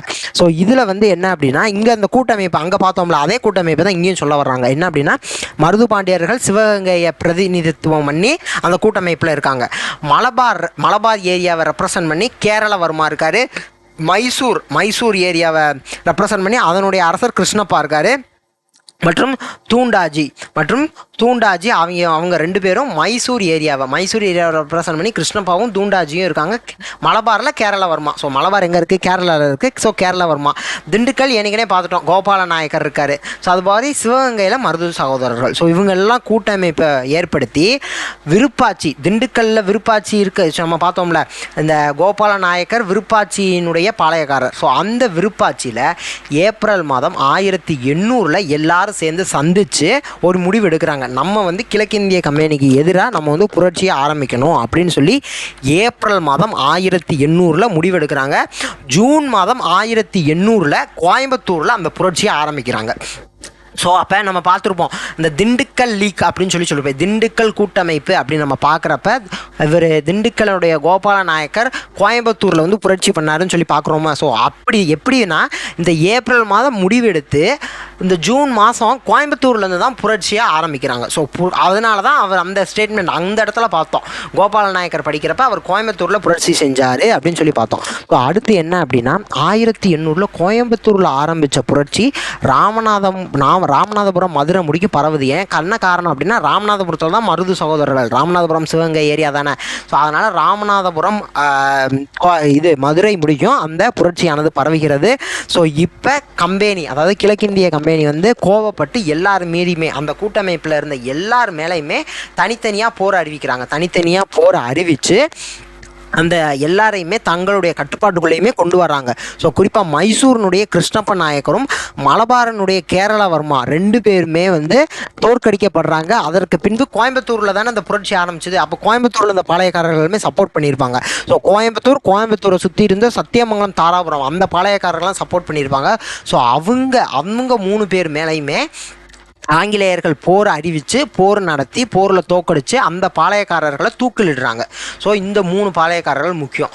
கோயம்புத்தூர், சத்தியமங்கலம், தாராபுரம் ஆகிய 3 பாளையக்காரர்களுமே தூக்கிலிடுறாங்க. ஸோ இது வந்து ஒரு பக்கம் நடந்துக்கிட்டு இருக்கு. ஸோ ஜூன் மாதம் 1800 கோயம்புத்தூரில் ஆரம்பித்த இது வந்து பிரச்சனை இப்படியே போய்கிட்டு இருக்கு. இப்போ பிப்ரவரி 1801 வருது. ஸோ பிப்ரவரி 1801 இப்போ நம்ம கட்டபொம்மன் இறந்த உடனே கட்டபொம்மனுடைய சகோதரர்களான ஊமைத்துறையையும் செவத்தையா 2 பேர் இருப்பாங்க. ஸோ 2 பேரையுமே அவங்க கட்டபொம்மனுடைய சகோதரர்கள் 2 பேரையுமே ஆங்கிலேய அரசு வந்து என்ன செஞ்சுருப்பாங்க அப்படின்னா 2 பேரையுமே அரெஸ்ட் பண்ணி பாளையங்கோட்டை ஜெயிலில் போய் போட்டிருப்பாங்க. ஸோ பாளையங்கோட்டை ஜெயிலில் இருந்த இவங்க 2 பேரும் பிப்ரவரி 1801 ஸோ அவர் 1799 இறந்துருப்பார். இப்போ 1801 வந்துருச்சு. ஸோ அது முடிக்கும் ஜெயிலில் இருக்கிறவங்க இப்போ பாளையங்கோட்டை ஜெயிலில் இருந்து தப்பிச்சு கமுதி வந்து சேர்ந்துடுறாங்க. ஸோ கமுதியில் வந்து சேர்ந்துடுறாங்க. ஸோ கமுதியில் வந்து பதுங்கியிருக்காங்க. கமுதியில் இருந்த இவங்க 2 பேரையும் சின்ன மருது, பெரிய மருது, சின்ன மருது 2 பேர் இருக்காங்களா, அதில் சின்ன மருது அவர்கள் வந்து என்ன செய்கிறாங்கன்னா சிறுவயலுங்கிற ஊரில் தான் இப்போ வந்து மருது பாண்டியர்கள் வந்து ஆட்சி செஞ்சுக்கிட்டு இருக்காங்க. சிறுவயலுங்கிற இடத்த தலைமையிடமாக கொண்டு தான் மருது பாண்டியர்கள் ஆட்சி செஞ்சுக்கிட்டு இருக்காங்க. ஸோ சிறுவயலுங்கிற இடத்துக்கு கமுதியிலேருந்து சிறுவயலுக்கு சின்ன மருது போய் இவங்க 2 பேரையும் கூட்டிகிட்டு வந்துடுறாரு. ஸோ கமுதியிலேருந்து சின்ன பாளையங்கோட்டையிலேருந்து அவங்களா கமுதிக்கு வந்துட்டாங்க. ஸோ கமுதியிலேருந்து சின்ன மருது போய் சிறுவயலுக்கு 2 பேரையும் கூட்டிகிட்டு வந்துடுறாங்க. ஸோ வந்ததற்கு அப்புறம் சின்ன மருது போய் கூட்டிகிட்டு வந்துடுறாரு. இப்போ மருது சகோதரர்களுடைய உதவியோடு அப்போ கட்டபொம்மன் இறந்தவுடனே அங்கே பாஞ்சாலங்குறிச்சியில் இருந்த கோட்டையை வந்து கொஞ்சம் அழிச்சிருப்பாங்க. ஆனால் இப்போ மருது சகோதரர்கள் கட்டபொம்மனுடைய சகோதரருக்கு ஹெல்ப் பண்ணுறாங்களே. ஸோ மருது சகோதரர்களுடைய உதவியோடு பாஞ்சாலங்குறிச்சியினுடைய கோட்டையை மீண்டும் திருப்பி கட்டுறதுக்கு இவங்க இப்போ வந்து முயற்சி பண்ணிக்கிட்டு இருக்காங்க, மீண்டும் கட்டிக்கிட்டு இருப்பாங்க. ஆனால் இப்போ காலின் மெக்காலே அப்படிங்கிற ஒரு பிரிட்டிஷ் ஒரு ஜென்ரல் அவர் வந்து என்ன பண்ணுறாருன்னா அவர் தலைமையில் ஒரு படையை கூட்டிகிட்டு வந்து ஏப்ரல் மாதம், ஸோ பிப்ரவரி மாதம் தப்பிச்சு வர்றாங்க. அதற்கு பின்பு கோட்டையை சீரமைக்கிற வேலை நடக்குது. ஆனால் ஏப்ரல் மாதம் மீண்டும் அந்த கோட்டையை வந்து காலின் மெக்காலே முற்றுகையிட்டுருவார். ஸோ அப்போ திருப்பியும் மருது சகோதரர்களுக்கு ஆதரவை தேடியே கட்டபொம்மனுடைய சகோதரர்கள் வந்துடுவாங்க.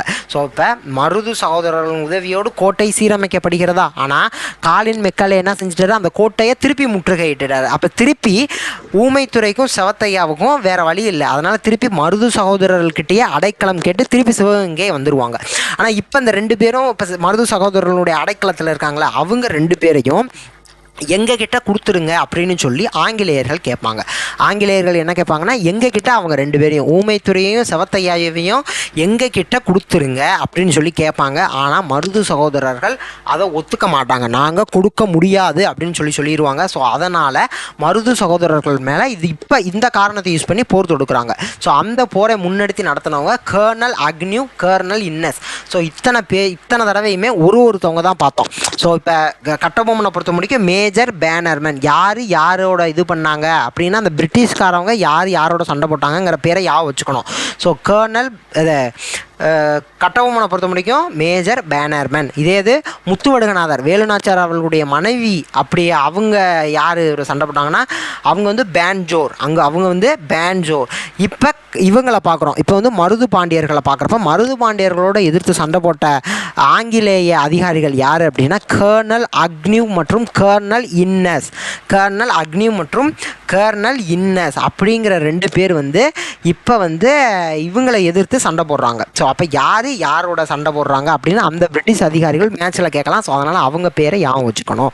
ஸோ இப்போ இவங்க 2 பேருடையும் மருது சகோதரர்கள் இந்த பக்கம், கர்னல் அக்னியூ இன்னஸ் மருது பாண்டியர்கள் இந்த பக்கம், கர்னல் அக்னியூ மற்றும் இன்னஸ் அந்த பக்கம் பிரிட்டிஷ் சைடில். இவங்க 2 பேரும் தலைமை ஏற்று சண்டை நடக்க ஆரம்பிக்குது.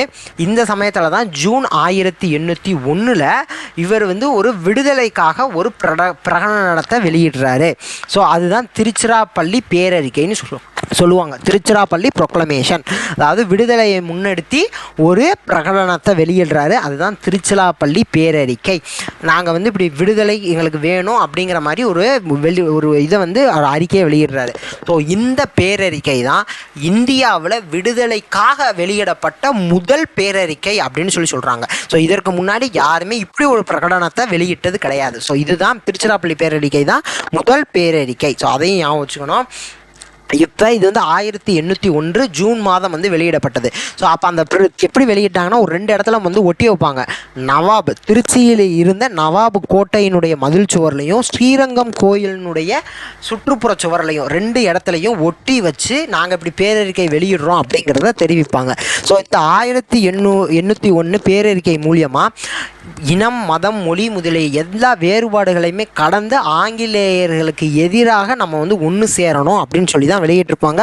ஸோ அதே மாதிரி நிறையா பேர் ஒன்றும் சேர்ந்துருப்பாங்க. கிட்டத்தட்ட 2000 பேர், கிட்டத்தட்ட 2000 ஆட்களை ஆங்கிலேயர்களுக்கு எதிராக மருது சகோதரர்கள் திரட்டினர். அப்போ ஆங்கிலேயர்கள் பார்த்துட்டு சும்மா இருக்க மாட்டாங்களா? ஸோ இந்த சைடு 20,000 பேர் வந்துட்டாங்க. மருது பாண்டியர்களுக்கு சப்போர்ட் பண்ணி 20,000 பேர் வந்துட்டாங்க.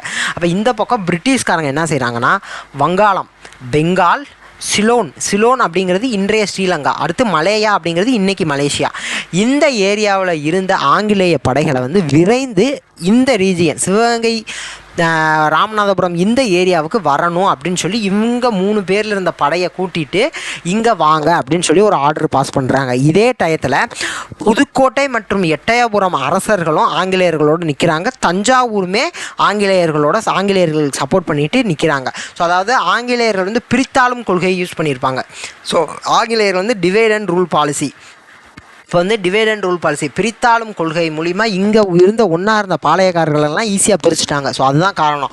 அப்போ இங்கே இருந்த பாளையக்காரர்கள் பிரிஞ்சு அவங்களுக்கு சப்போர்ட் பண்ணதுனால மருது பாண்டியர்களுக்கு கிடைக்க வேண்டிய அந்த சப்போர்ட் கிடைக்காம போயிடுச்சு. ஸோ அதுவுமே ஒரு காரணமாக இருந்திருக்கும். ஸோ இப்போ இந்தியா இப்படி இருக்குது அப்படின்னா சிலோன், இங்கே பெங்கால், அப்புறம் மலேசியா எல்லா ஏரியாவில் இருந்தும் இங்கே வந்து படைகளை வந்து குமிக்கப்படுகிறது. ஸோ அப்படி குமிக்கிறப்ப அதை எதிர்த்து இவங்களால் போர் செய்ய முடியலை. ஸோ அதுவுமே சிவகங்கையினுடைய வீழ்ச்சிக்கு காரணமாக இருந்திருக்கும். ஸோ மே 1801 தஞ்சாவூர்லையும் திருச்சியிலையும் இருந்த கலகக்காரர்கள், அதாவது இந்த போராட்டம் பண்ணுறவங்க, ஆங்கிலேயர்களுக்கு எதிராக மருது சகோதரர்களோடு நின்று போராட்டம் பண்ணுறவங்க வந்து ஆங்கிலேயர்கள் தோக்கடிக்கிறாங்க. ஸோ அப்போ அந்த கலகக்காரர்கள் எங்கே வராங்கன்னா பிறன்மலைக்கும் காளையார் கோவிலுக்கும் வர்றாங்க. ஸோ அந்த ஏரியா தஞ்சாவூர் திருச்சியிலேருந்து எங்கே வராங்க? பிறன்மலைக்கும் காளையார் கோவிலுக்கும் வர்றாங்க. ஸோ இப்போ இங்கேயுமே தோற்கடிக்கப்படுறாங்க. இங்கேயும் தோற்கடித்த பின்பு முடிவில் ஆங்கிலேய படைகள் வெற்றி பெறுது. 1801 இவங்க எதிர்த்து புரட்சி பண்ணது தோல்வியில் முடியுது. திருப்பத்தூர், ராமநாதபுரம் பக்கத்தில் உள்ள திருப்பத்தூர் கோட்டையில் மருது சகோதரர்கள் 24 அக்டோபர் 1801 அன்னைக்கு தூக்கிலிடப்படுறாங்க. So October 24, 1801. ஸோ கட்டபொம்மன் இறந்தது அக்டோபர் 16. 2 பேருமே அக்டோபர். அவங்க அக்டோபர் 16, இவங்க அக்டோபர் 24. அவர் இறந்தது எங்கே? கயத்தார் கோட்டையில் பக்கத்தில் ஒரு புளிய மரம், ஒரு டேமரிண்ட் ட்ரீ, ஒரு கயத்தார், அவங்க இறந்தது கட்டபொம்மன் இறந்தது கயத்தார், கட்டபொம்மன் கயத்தார், கேன்னு ஞாபகம் வச்சுக்கலாம். ஸோ இவங்க இறந்தது எங்கன்னா திருப்பத்தூர் கோட்டையில் தூக்கிலிடப்படுறாங்க, திருப்பத்தூர் கோட்டை. ஸோ இப்போ வந்து ஊமைத்துறையும் செவத்தையாவையும் பிடிச்சு நவம்பர் 16, 1801, ஸோ அக்டோபர் 24, 1801 இவங்க தூக்கிலிடப்படுறாங்க மருது சகோதரர்கள். இவங்களுடைய ஆதரவில் இருந்த செவத்தையாவையும் ஊமைத்துறையையும் பிடிச்சு நவம்பர் மாதம், அக்டோபர் நவம்பர் அடுத்த மாதமேவும் 16ஆம் தேதி. ஸோ அவங்க அண்ணன் இறந்ததும் 16ஆம் தேதியா, கட்டபொம்மன் இறந்ததும் 16ஆம் தேதி, இவங்க தம்பி 2 பேர் இறந்ததும் 16ஆம் தேதி. 16ஆம் தேதி பாஞ்சாலங்குறிச்சியில் தலையை வெட்டி கொன்னுடுறாங்க ஆங்கிலேயர்கள். ஸோ இந்த கலகக்காரர்களில் ஒரு 73 பேரை வந்து மலேசியாவில் உள்ள பினாங்குக்கு வந்து நாடு கடத்துறாங்க. ஏன்னா திருப்பி புரட்சி வெடிச்சிடக்கூடாதுல்ல.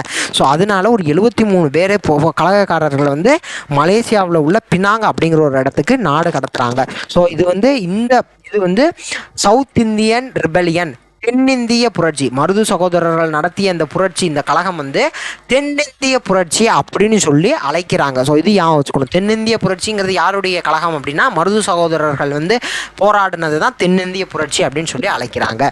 ஸோ இது வந்து தோல்வியில் முடிஞ்சாலுமே வருங்கால சங்கதியினருக்கு பெரும் அளவில் தாக்கத்தை ஏற்படுத்துது. ஏன்னா ஆங்கிலேயர்களை எதிர்த்து போராடினாங்களே, ஸோ அந்த ஒரு விஷயமே வருங்காலத்தில் பெரும் தாக்கத்தை ஏற்படுத்துது அப்படின்னு சொல்லி முடிக்கிறாங்க.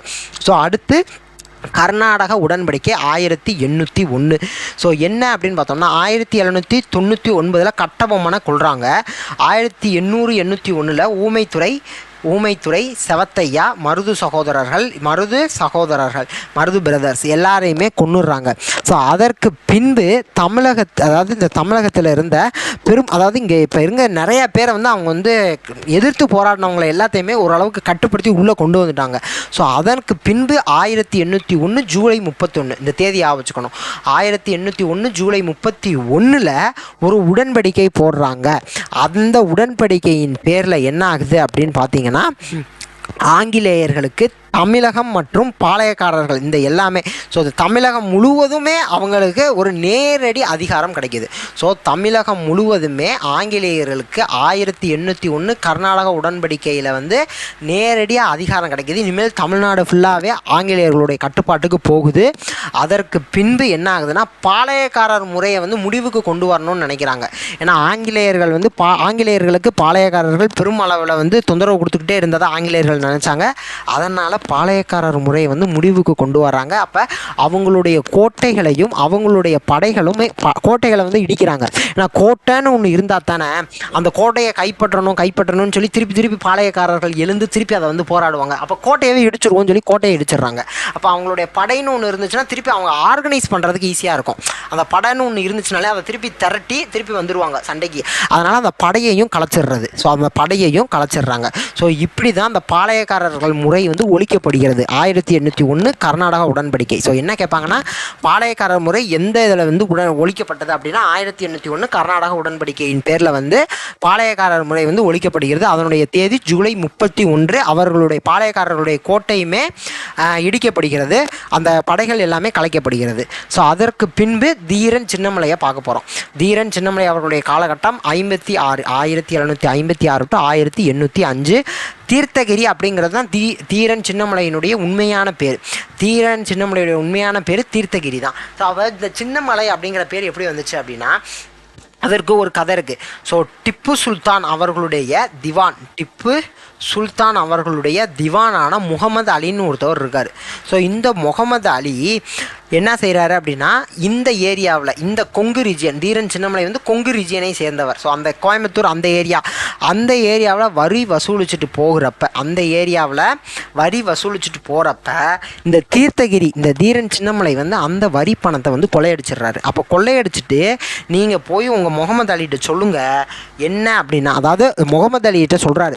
அதாவது முகமது அலி தான் வரி வசூலிச்சுட்டு போகிறாரு. முகமது அலிகிட்ட இருந்து அந்த பணத்தெல்லாம் பிடுங்கிட்டு முகமது அலிகிட்ட வந்து போய் சொல்கிறாரு. நீங்கள் வந்து உங்களுடைய சுல்தானான திப்பு சுல்தான்கிட்ட போய் சொல்லுங்கள், இந்த பணத்தை பூரா கொள்ளையடித்தது சென்னிமலைக்கும் சிவன்மலைக்கும் நடுவில் ஒரு சின்ன மலை இருக்குது. இது சென்னிமலை, இங்கே இது சின்னமலை, இது வந்து சிவன்மலை அந்த ஏரியாவில் இருக்குது. ஸோ ஈரோடு அந்த ஏரியாவில் சென்னிமலைன்னு ஒன்று சிவன்மலைன்னு ஒன்று இருக்குது. அதுக்கு நடுவில் ஒரு சின்ன மலை ஒன்று இருக்கும்.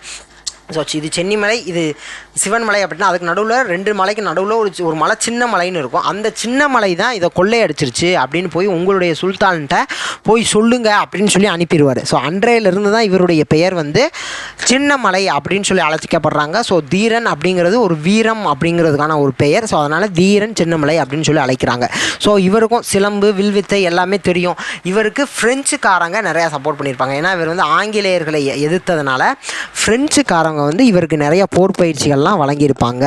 ஸோ அடுத்து கொங்கு ரீஜியனில், அதாவது கொங்கு அந்த எல்லையில் வந்து இவர் வந்து அங்கே இருந்த குடும்ப தகராறு, குடும்ப பிரச்சனைகளை, அங்கேருந்து நில பிரச்சனைகளை தீர்த்து வைக்கக்கூடிய ஒரு ஆளாக இருந்தார்.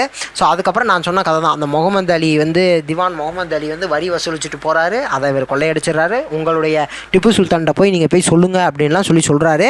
அதற்கு பின்பு முகமது அலி ஒரு படையோட தீரன் சின்னமலையை நோக்கி வர்றாரு. ஏன்னா கொள்ளையடிச்சிட்டு போயிட்டார்ல, அதனால் மீண்டும் முகமது அலி ஒரு படையோடு வர்றாரு. முகமது அலிட்டேருந்து தான் கொள்ளையடிச்சார். அதனால் முகமது அலி திருப்பி ஒரு படையோடு வர்றாரு. அந்த படையையுமே நொய்யல் ஆற்றங்கரை பக்கத்தில் ஒரு சண்டை நடக்குது. அந்த படையோடு வந்த வரைக்கும் தீரன் சின்னமலைக்கும் ஒரு சண்டை நடக்குது. அந்த சண்டையிலையுமே தீரன் சின்னமலை வெற்றி பெறுகிறார். தீரன் சின்னமலை நொய்யல் ஆற்றங்கரையில் முகமது அலிக்கும் தீரன் சின்னமலைக்கும் சண்டை நடக்குது. அதுலேயும் தீரன் சின்னமலை வந்து ஜெயிக்கிறாரு. ஸோ அதற்கு பின்பு இப்போ வந்து திப்பு சுல்தானுக்கு எதிரானவரெலாம் அவர் கிடையாது. ஸோ அந்த பணத்தை கொள்ளையடிச்சிருப்பார், அவ்வளோதான். ஆனால் டிப்பு சுல்தானோட நின்னே மாலவல்லி அப்படின்னு ஒரு இடத்துல சண்டை நடக்கும். மாலவல்லி பேட்டல்னு சொல்லுவாங்க. ஸோ 1799 மாலவல்லி பேட்டலில் டிப்பு சுல்தானுடன் நின்று சண்டை போட்டிருப்பார். ஸோ அந்த இது இங்கே இல்லை, அதை வந்து நோட் பண்ணிக்கணும். ஸோ மாலவல்லி பேட்டல், மாலவல்லி போரில் வந்து 1799 டிப்பு சுல்தானோட உடனாக நின்று டிப்பு சுல்தானுக்கு ஆதரவு தெரிவித்து அவர் ஆங்கிலேயர்களை எதிர்த்து சண்டை போட்டிருப்பார்.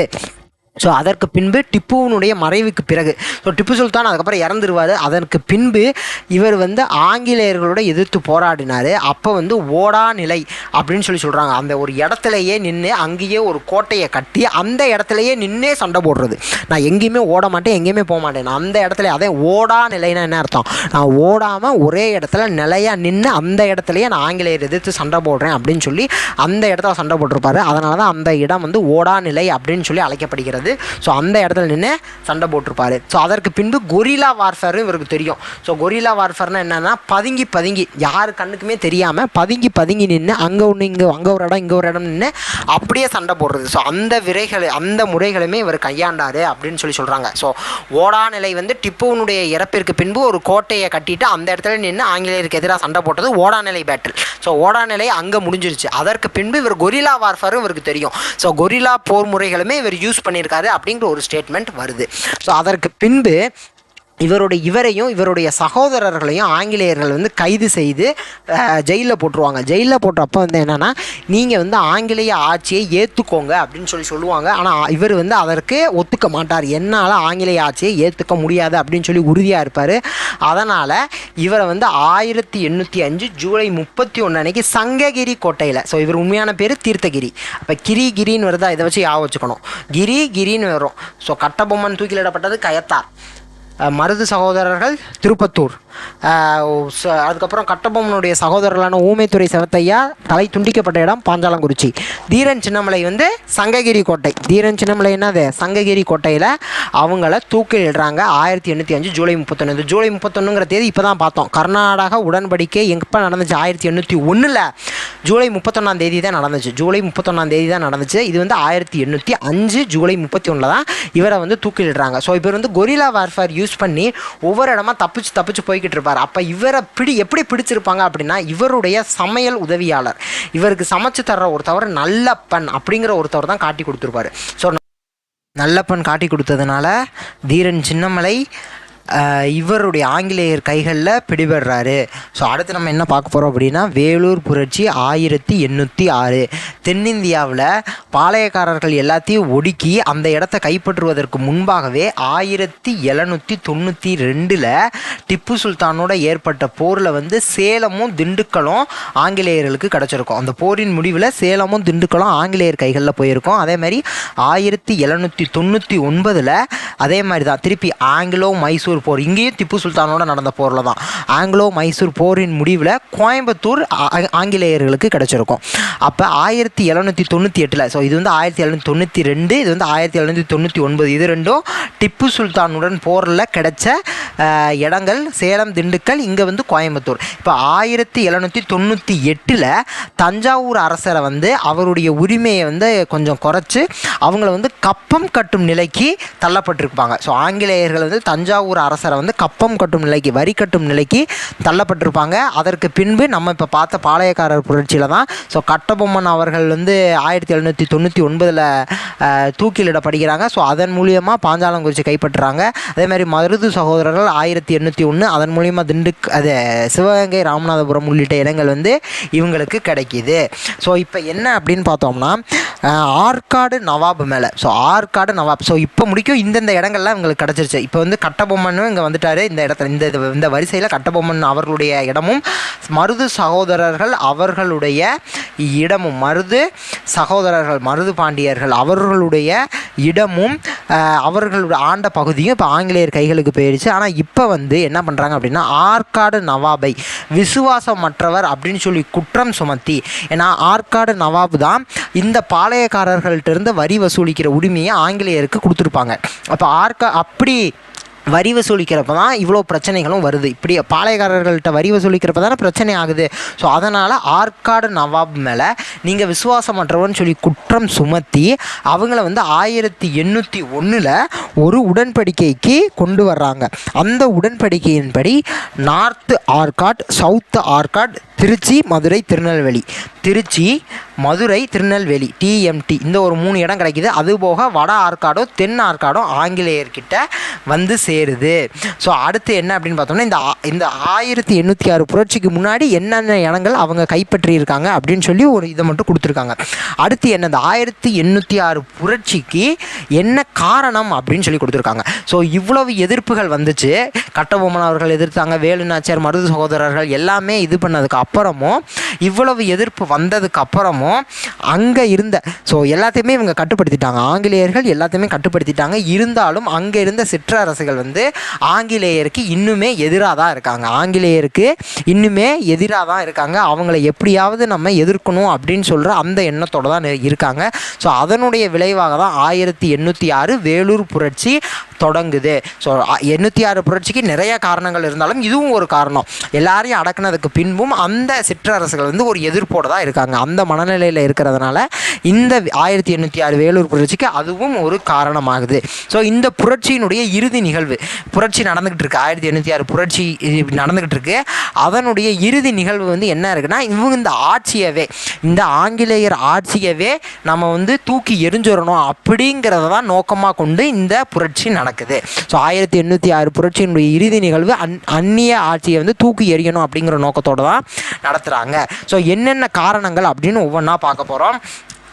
ஆங்கில படையில் இருந்த இந்திய சிப்பாய்களுக்கு மிக குறைந்த ஊதியமே வழங்கப்பட்டது. ஸோ குறைவான ஊதியம், இந்திய சிப்பாய்களுக்கு குறைவான ஊதியம் தான் வழங்கப்பட்டது. அதே மாதிரி அவங்களுக்கு பதவி உயர்வுங்கிறது பெருசாக கிடையாது. ஏன்னா நம்ம இந்தியர்களுக்கு பதவி உயர்வு கொடுத்து மேற்பதவிகளில் அமர வைக்கும்போது அது நமக்கே பிரச்சனையாயிரும்னு சொல்லி ஆங்கிலேயர்கள் நினச்சாங்க. ஸோ அதனால் அவங்களுக்கு பதவி உயர்வும் பெரிய அளவில் இல்லை. ஆனால் ஆங்கிலேய அதிகாரிகளுக்கு கடகடன் பதவி உயர்வு வந்துச்சு. ஸோ அது சிப்பாய்களுக்கு இந்திய சிப்பாய்களுக்கு அது வந்து ஒரு பிடிக்காத விஷயமா மாறுது. அதே மாதிரி ஆங்கிலேய அதிகாரிகள் இந்திய மத மற்றும் சமய கொள்கைகளை மதிக்காமல் இருந்தாங்க. ஸோ சமூக மற்றும் சமய நம்பிக்கைகளுக்கு வந்து ஆங்கிலேய அதிகாரிகள் குறைவான மதிப்பளித்ததும் ஒரு காரணமாக இருக்குது. அதே மாதிரி இங்கே இந்தியன் சிப்பாய்ஸ் வந்து பெரும்பாலும் ஒரு விவசாய குடும்பத்தை பின்னணியாக கொண்டவர்கள். விவசாய குடும்பத்தை தான், அக்ரிகல்ச்சர் பேக்ரவுண்ட் இருக்கிற ஒரு குடும்பத்திலேருந்து தான் வர்றாங்க. ஸோ இவங்க வேலைக்கு வந்ததுக்கு பின்புமே இவங்க வீட்டில் வந்து இன்னுமே விவசாய தொழில் தான் செஞ்சுக்கிட்டு இருக்காங்க. ஆனால் இப்போ ஆங்கிலேயர்கள் வந்து என்ன கொண்டு வராங்கன்னா, நிலக்குத்தகை திட்டம்லேருந்து ஒரு நிலையற்ற தன்மையை கொண்டு வராங்க. ஏன்னா பெர்மனன்ட் செட்டில்மெண்ட் இருக்குது, ரயத்வாரி, ஜமீன்தாரி, இந்த மாதிரி நிறையா விஷயங்கள் கொண்டு வர்றப்ப நிலக்குத்தகையில் ஒரு நிலையற்ற தன்மை ஏற்படுது. அதே மாதிரி இவங்க வந்து ஒரு முறையான அட்மினிஸ்ட்ரேஷன் இல்லாமல் ஒரு நீர்ப்பாசனத்துக்கு சரியான வழிவகுக்காமல் பஞ்சங்களுமே ஏற்படுது. அப்படி 1805 ஒரு பஞ்சம் ஏற்படுது. ஸோ அதில் பல சிப்பாய்களின் குடும்பம் வந்து பொருளாதார நெருக்கடியை வந்து சந்திக்கிறாங்க. ஸோ அதுவுமே ஒரு காரணமாக இருக்குது. 1806 பெரும்புரட்சிக்கு என்னென்ன காரணம்னு பார்க்குறோம். ஸோ இந்திய சிப்பாய்களுக்கு குறைந்த வருமானம், பதவி உயர்வு கிடையாது, ஆங்கிலேய அதிகாரிகள் இவர்களுடைய சமய நம்பிக்கைகளை வந்து பெருசாக மதிப்பளிக்கலை. இவங்க அதே மாதிரி நில குத்தகையில் நிலையற்ற தன்மை இருக்குது. 1805 பஞ்சம் வருது. ஸோ இத்தனை பிரச்சனைகள் இருக்கிறப்பையும் இத்தனை பிரச்சனைகள் இருக்குது. ஆனால் இது வந்து ஒரு புரட்சியாக வெடிக்கிறதுக்கான காரணம் என்ன அப்படின்னு பார்த்தோம்னா, திப்பு சுல்தானுடைய மகன்கள் வந்து வேலூர் கோட்டையில் இருக்காங்க. அப்போ அவங்க லீடர்ஷிப்பில் அவங்க தலைமை ஏற்கிறாங்க, இப்படி நம்ம ஒரு போராட்டம் நடத்துவோம் அப்படின்னு சொல்லி அவங்களுடைய கைடன்ஸில் தான் இது வந்து ஒரு போராட்டமாக மாறுது, ஒரு புரட்சியாக மாறுறது. இத்தனை எதிர்ப்புகள் வந்து ஆங்கிலேயர் மேலே இருக்குது. ஆனால் அது வந்து ஒரு புரட்சியாக வெடிக்கிறதற்கான வாய்ப்பு எங்கேருந்து வந்துச்சு அப்படின்னு பார்த்தோம் அப்படின்னா, இந்த திப்பு சுல்தான் அவர்களுடைய மகன்கள் வந்து வேலூர் கோட்டையில் இருக்கிறப்ப அதனுடைய வாய்ப்பு வந்து அங்கே வந்து கரெக்டான ஒரு சுச்சுவேஷன், அதற்கான ஒரு ஆப்பர்ச்சுனிட்டி அங்கே வந்து அமையுது. ஸோ அதுதான் காரணமாக இருந்தது. அதே மாதிரி புரட்சி ஏற்படுத்துவதற்கான ஒரு முதன்மையான காரணம் ஒன்று இருக்கும்ல. ஸோ எல்லாமே நடந்துக்கிட்டே இருந்தாலும் டக்குன்னு அந்த ஒரு விஷயத்தினால தான் புரட்சியே ஆரம்பிக்குது அப்படிங்கிற அந்த ஒரு விஷயம், அந்த இயக்க சக்தின்னு சொல்கிறாங்க, ட்ரிகர் பண்ண விஷயம், அதுதான் அந்த ஒரு விஷயத்தினால தான் உடனே புரட்சி வெடிச்சிச்சு அப்படிங்கிறதுக்கான விஷயம் என்ன அப்படின்னு பார்த்தோம்னா, சர் ஜான் கிராடாக் அவர்களுடைய புதிய விதிமுறை தான் காரணம், புதிய இராணுவ விதிமுறை. ஸோ புதிய நியூ மிலிட்ரி ரெகுலேஷன் ஜான் கிராடாக் அவர்களை வந்து தலைமை தளபதி அங்கேருந்த கமாண்டர் இன் சீஃப் அறிமுகப்படுத்தியிருப்பார். ஸோ அந்த விதிமுறையின் படி என்னென்னலாம் சொல்கிறாங்க. ஸோ அப்போ அதை இந்த புரட்சியவே ட்ரிகர் பண்ணதை அந்த புதிய விதிமுறைன்னு சொல்கிறாங்களா. அப்போ அந்த புதிய விதிமுறையில் என்னென்ன இருந்துச்சு அப்படின்னா, இந்திய வீரர்கள் சீருடையில் இருக்கும்போது, அதாவது யூனிஃபார்மில் இருக்கும்போது சாதி அடையாளங்களையோ காதணிகளையோ அணியக்கூடாது. ஸோ சாதி அடையாளம் அப்படின்னு வர்றப்போ வந்து ஒரு கயராக இருக்கலாம், இல்லை வேறு ஏதோ ஒரு அவங்களுடைய சமயம் சார்ந்த ஏதோ ஒரு விஷயத்தை வந்து ஒன்று இது பண்ணுறதா இருக்கலாம். ஸோ அந்த மாதிரியான எந்த விஷயங்களுமே அணியக்கூடாது. அதே மாதிரி காதில் அந்த கடுக்கன் போடுறாங்கன்னு சொல்கிறாங்களா, அதுவுமே அணியக்கூடாதுன்னு சொல்கிறாங்க. அதே மாதிரி பியர்டு வச்சுருக்கக்கூடாது, தாடி வச்சுருக்கக்கூடாது, அவர்கள் வந்து க்ளீன் ஷேவில் தான் எப்பயுமே இருக்கணும் அப்படிங்கிற மாதிரியும் சொல்கிறாங்க. அதே மாதிரி அவர்களுடைய மீசை எல்லாருமே ஒரே பாணியில் தான் வச்சுருக்கணும். ஸோ இந்த தாடி வந்து க்ளீன் ஷேவில் இருக்கணும் அப்படின்னு சொன்னது வந்து நிறைய பேரை வந்து இது பண்ணுச்சு. அதே மாதிரி மீசையில் வந்து ஒரே பாணி, எல்லாருமே ஒரே மாதிரியான மீசை தான் வச்சுருக்கணும் அப்படின்னு சொல்கிறாங்க. இதற்கு கூடுதலாக என்ன அப்படின்னா, ஒரு புது டர்பன் ஒன்று அறிமுகப்படுத்துகிறாங்க, ஒரு தலைப்பாகை, தலையில் வைக்கிற ஒரு தலைப்பாகை ஒன்று அறிமுகப்படுத்துகிறாங்க. அதுதான் எரிகிற தீயில எண்ணெய் ஊற்றுற மாதிரியான விஷயத்தை சேர்ந்தது. என்ன அப்படின்னு பார்த்தோம் அப்படின்னா, அந்த தலைப்பாகையில் வைக்கப்படும் விலங்கு தோலின் ஆன இலட்சியாகும். அதில் வந்து ஒரு லெதர் காக்கேடு ஒன்று இருக்கும். ஸோ அதாவது அது ஒரு சிம்பிள் மாதிரிங்கிற ஒரு மாதிரி வச்சுக்கோங்க. ஸோ அந்த டர்பனில் ஒரு சிம்பிள் இருக்குது, அது வந்து விலங்குத்தோல்னால் ஆனது. ஸோ அந்த தலைப்பாகையில் வைக்கப்படும் விலங்குத்தோலினால் ஆன இலட்சி ஆகும். இலட்சி அப்படின்னா சிம்பிள்ங்கிற மாதிரி வச்சுக்கலாம். ஸோ அது வந்து விலங்குத்தோல்னால் இது பண்ண ஒரு சிம்பிள் மாதிரி இருந்துச்சு. ஸோ அந்த விஷயம், ஸோ அந்த லெதர் காக்கேடு தான் இருக்கிறதுலேயே அந்த எரிகிற தீயில எண்ணெயை ஊற்றுற மாதிரி அது வந்து எல்லாருக்கிட்டையும் ரொம்ப கோவப்படுத்துச்சு.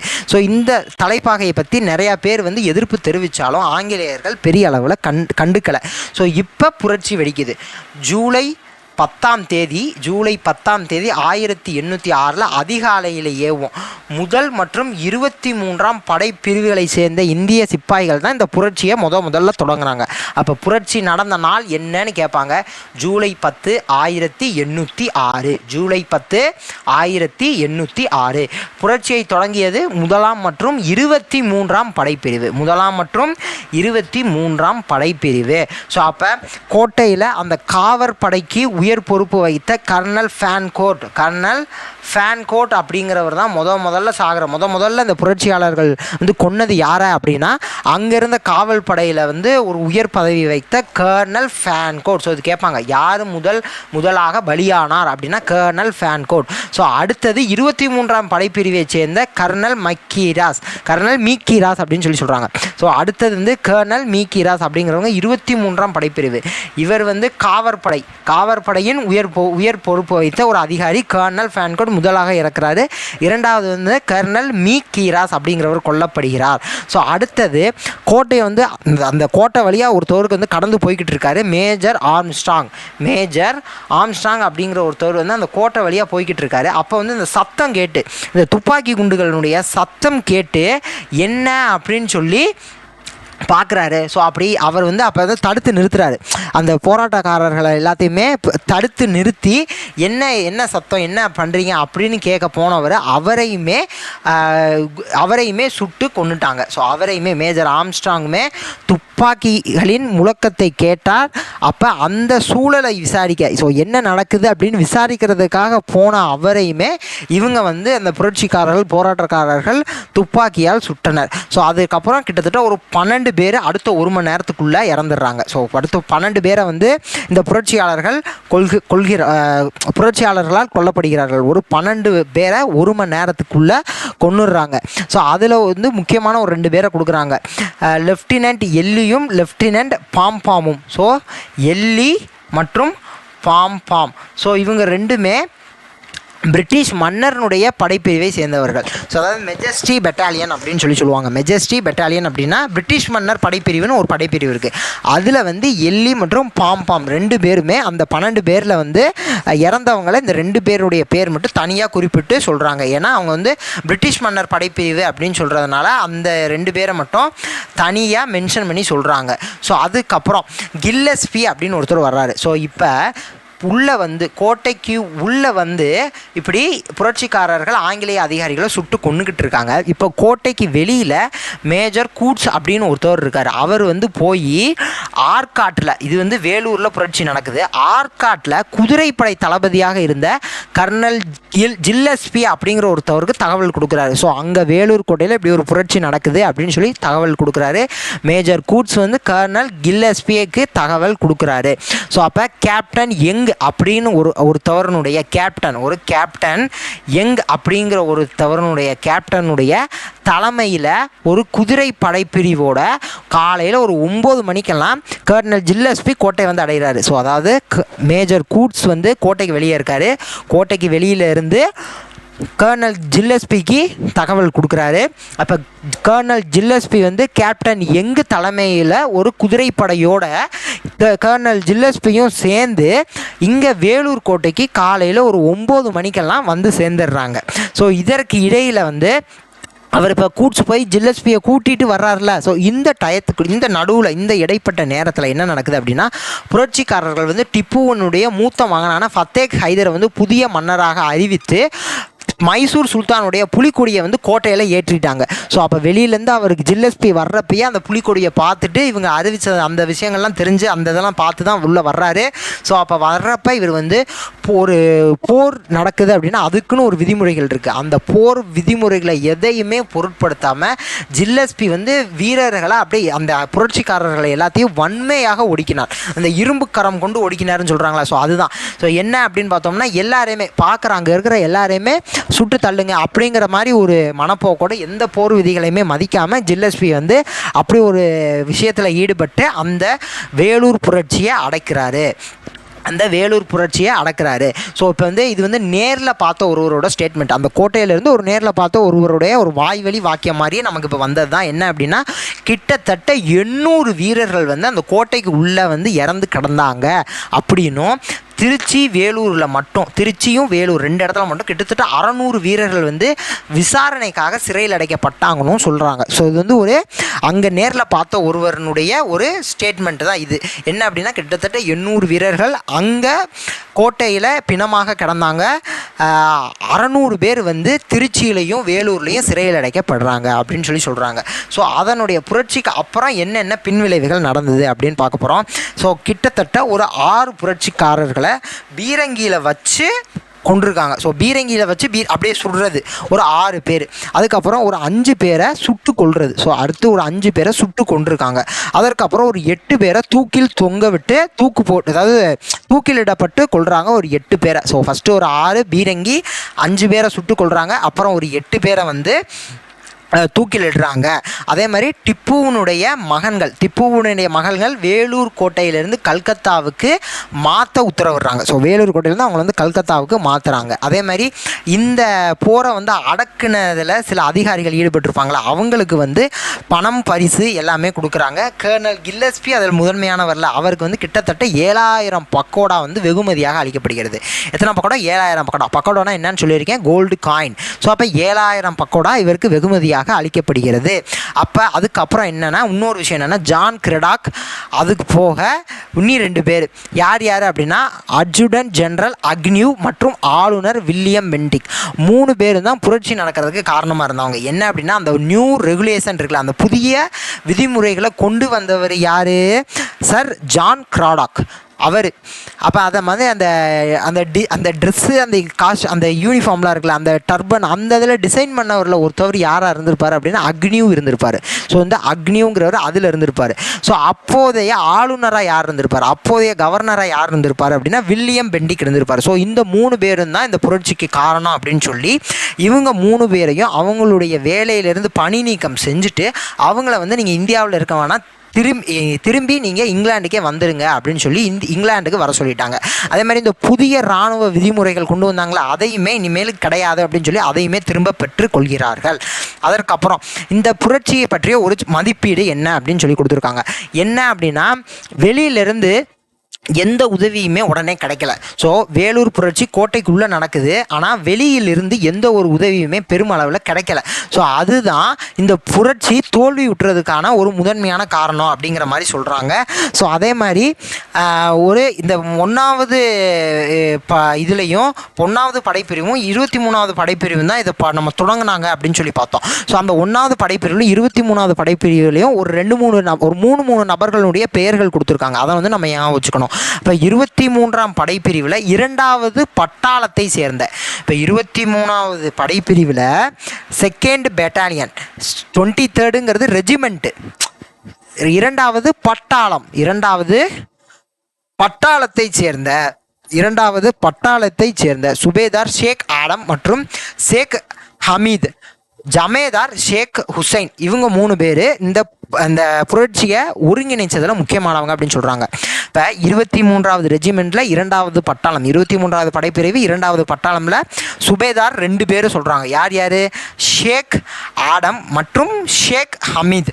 அதுக்கப்புறம் ஜமேதார் ஒருத்தவங்கள சொல்கிறாங்க. இவங்க 2 பேரும் சுபேதார். ஜமேதார் யாரை சொல்கிறாங்கன்னா ஷேக் ஹுசைன் அப்படிங்கிற ஒருத்தவங்கள சொல்கிறாங்க. அதே மாதிரி 1ஆம் படைப்பிரிவின் 1ஆம் பட்டாளம், 23ஆம் படைப்பிரிவில் 2வது பட்டாளமா, 1ஆம் படைப்பிரிவுக்கு 1வது பட்டாளத்தை சேர்ந்த 2 சுபேதார் பேர் கொடுக்கல, 2 சுபேதார்கள் மற்றும் ஒரு ஜமேதார் யாருன்னா ஷேக் காசிம் இவர்களுடைய பேர் கொடுக்குறாங்க. இந்த பேரை நம்ம ஞாபகம் வச்சுக்கணும். ஸோ இவங்க வந்து இந்த விஷயங்களெல்லாம் ஆர்கனைஸ் பண்ணதில் முதன்மையானதவங்களா அப்படிங்கிற மாதிரி சொல்கிறாங்க. அதே மாதிரி 1857ஆம் ஆண்டு பெரும்புரட்சி நடந்துச்சுல, அந்த பெரும் கழகத்திற்கான அனைத்து முன் அறிகுறிகளையும் எச்சரிக்கைகளையுமே இந்த வேலூர் புரட்சி கொண்டு வந்தது. ஸோ அதாவது 1857க்கு ஒரு முன்னோடியாக இந்த வேலூர் புரட்சி இருந்தது. என்ன ஒரே ஒரு வித்தியாசம் என்ன அப்படின்னா, கழகத்தை தொடர்ந்து, இந்த கோட்டைக்கு உள்ள கழகத்தை தொடர்ந்து எந்த உள்நாட்டு கிளர்ச்சியுமே ஏற்படலை. அதாவது 1857 புரட்சியினப்ப அவங்க வந்து புரட்சி ஆரம்பிக்கிறப்ப மக்களுமே சேர்ந்து உள்ளே வந்து போராடி இருப்பாங்க. ஸோ மக்களும் அந்த புரட்சியில் பங்கு பெற்றிருப்பாங்க 1857. இங்கே அந்த மாதிரி உள்நாட்டு கிளர்ச்சி எதுவுமே ஏற்படலை. ஸோ அது ஒன்று தான் வித்தியாசமே தவிர 1857 புரட்சிக்கு ஒரு ஒரு முன் அறிகுறி எல்லா விஷயங்களையுமே இந்த புரட்சி 1806 புரட்சிக்குமே கொண்டு இருந்தது அப்படின்னு சொல்கிறாங்க. அதே மாதிரி 1806 புரட்சிங்கிறது வேலூர் கோட்டையோட மட்டும் முடியலை, மீதி இடங்கள் இந்த ஒரு சில இடங்கள்லையுமே எதிரொலித்தது அப்படின்னு சொல்லி ஒரு இடம் கொடுத்துருக்காங்க. இதை நான் எப்படி படிக்கணும்னா 2B, அடுத்து 2 பாத், அடுத்து 2 துர்க்கம் அப்படின்னு படிச்சுக்கலாம். என்ன அப்படின்னா 2Bன்னு இருக்கா, இது பெல்லாரி மற்றும் பெங்களூரு இது 2ஐயும் படித்தாச்சு. அதுக்கப்புறம் 2 பாத் இருக்கா, ஒன்று வலஜாபாத்து, இன்னொன்று ஹைதராபாத்து. 2 பாத் என்னது, ஒன்று வலஜாபாத்து, இன்னொன்று ஹைதராபாத்து. அதுக்கப்புறம் 2 துர்க்கம், ஒன்று நந்தி துர்க்கம், இன்னொன்று சங்கரி துர்க்கம். ஸோ 2B, 2 பாத்து, 2 துர்க்கம்னு ஞாபகம் வச்சுக்கலாம். இந்த இடங்கள்லையுமே இந்த புரட்சியினுடைய எதிரொலி இருந்ததாக சொல்கிறாங்க. ஸோ அடுத்து புக் பேக் கொஷின் என்ன அப்படின்னா, கிழக்கிந்திய கம்பெனியின் நாடு பிடிக்கும் ஆசையை எதிர்த்து முதல் பாளையக்காரர் யார்? ஸோ முதல் பாளையக்காரர் எதிர்த்தது யாருன்னா பூலித்தேவர். அதுக்கப்புறம் சந்தா சாஹிபினுடைய 3 முகவர்களோடு நட்பு கொண்டவர் யாரு? அதுவும் பூலித்தேவர். அடுத்து சிவசுப்பிரமணியனார் எங்கு தூக்கிலிடப்படுகிறார்? நாகலாபுரத்தில் தூக்கிலிடப்படுகிறார். திருச்சிராப்பள்ளி சுதந்திர பிரகடனத்தை வெளியிட்டவர் மருது சகோதரர்கள். யாரு? மருது சகோதரர்கள். அதற்கப்புறம் வேலூர் புரட்சி எப்போது வெடித்தது? 10 ஜூலை 1806 10 ஜூலை. ஸோ கவனமாக பார்க்கணும். அடுத்து வேலூர் கோட்டையில் புதிய இராணுவ விதிமுறைகளை அறிமுகப்படுத்த காரணமாக இருந்து தலைமை தளபதி யார்? சர் ஜான் கிரடாக் அவர் தான் தலைமை தளபதியாக இருந்தவர். சர் ஜான் கிரடாக் அவர்கள் தான் தலைமை தளபதியாக இருந்தவர். அடுத்து வேலூர் புரட்சிக்கு பின் திப்பு சுல்தானின் மகன்கள் எங்கே அனுப்பப்படுகிறார்கள்? கல்கத்தாவுக்கு அனுப்பப்படுகிறார்கள். திப்பு சுல்தானின் மகன்கள் எங்கே அனுப்பப்படுகிறார்கள்? கல்கத்தாவுக்கு அனுப்பப்படுகிறார்கள். அடுத்த கொஸ்டின் என்ன? அடுத்து ஃபில் இன் த பிளாங்க்ஸ். பாளையக்காரர் முறை தமிழகத்தில் யாரால் அறிமுகப்படுத்தப்பட்டது? மதுரை விஸ்வநாத நாயக்கர்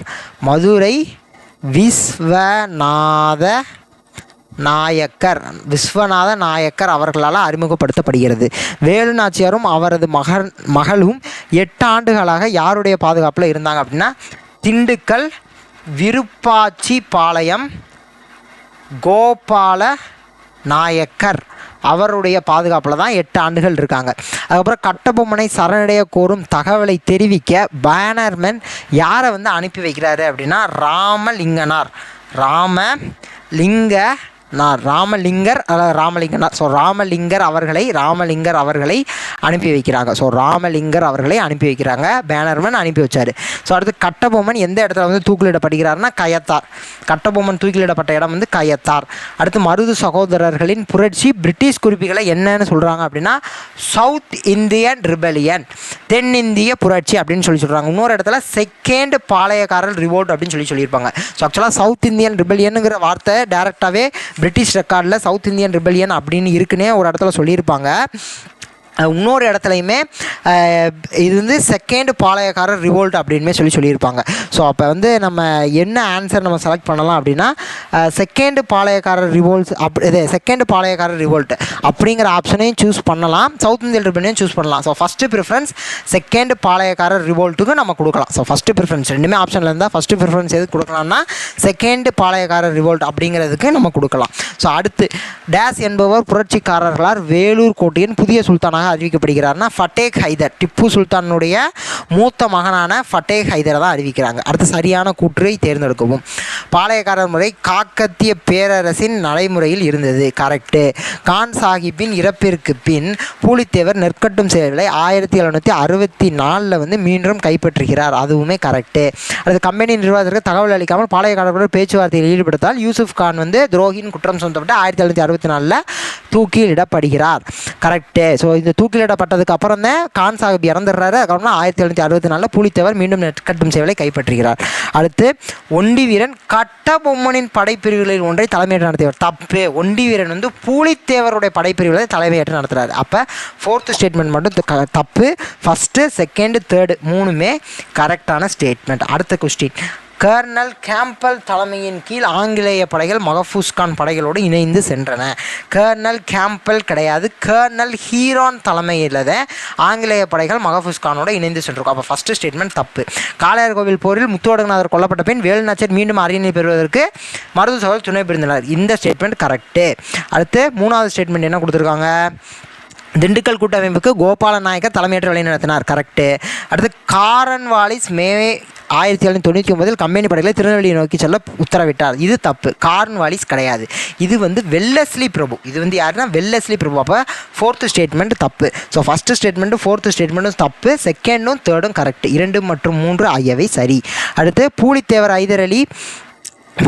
ஹைதர் அலி மற்றும் பிரெஞ்சுக்காரர்களின் உதவியை பெற முயன்றார். இது கரெக்டு. மராத்தியர்களோடு போரில் இருந்ததுனால ஹைதர் அலி வந்து பூலித்தேவருக்கு உதவ முடியாமல் போனது. இதுவும் கரெக்டு.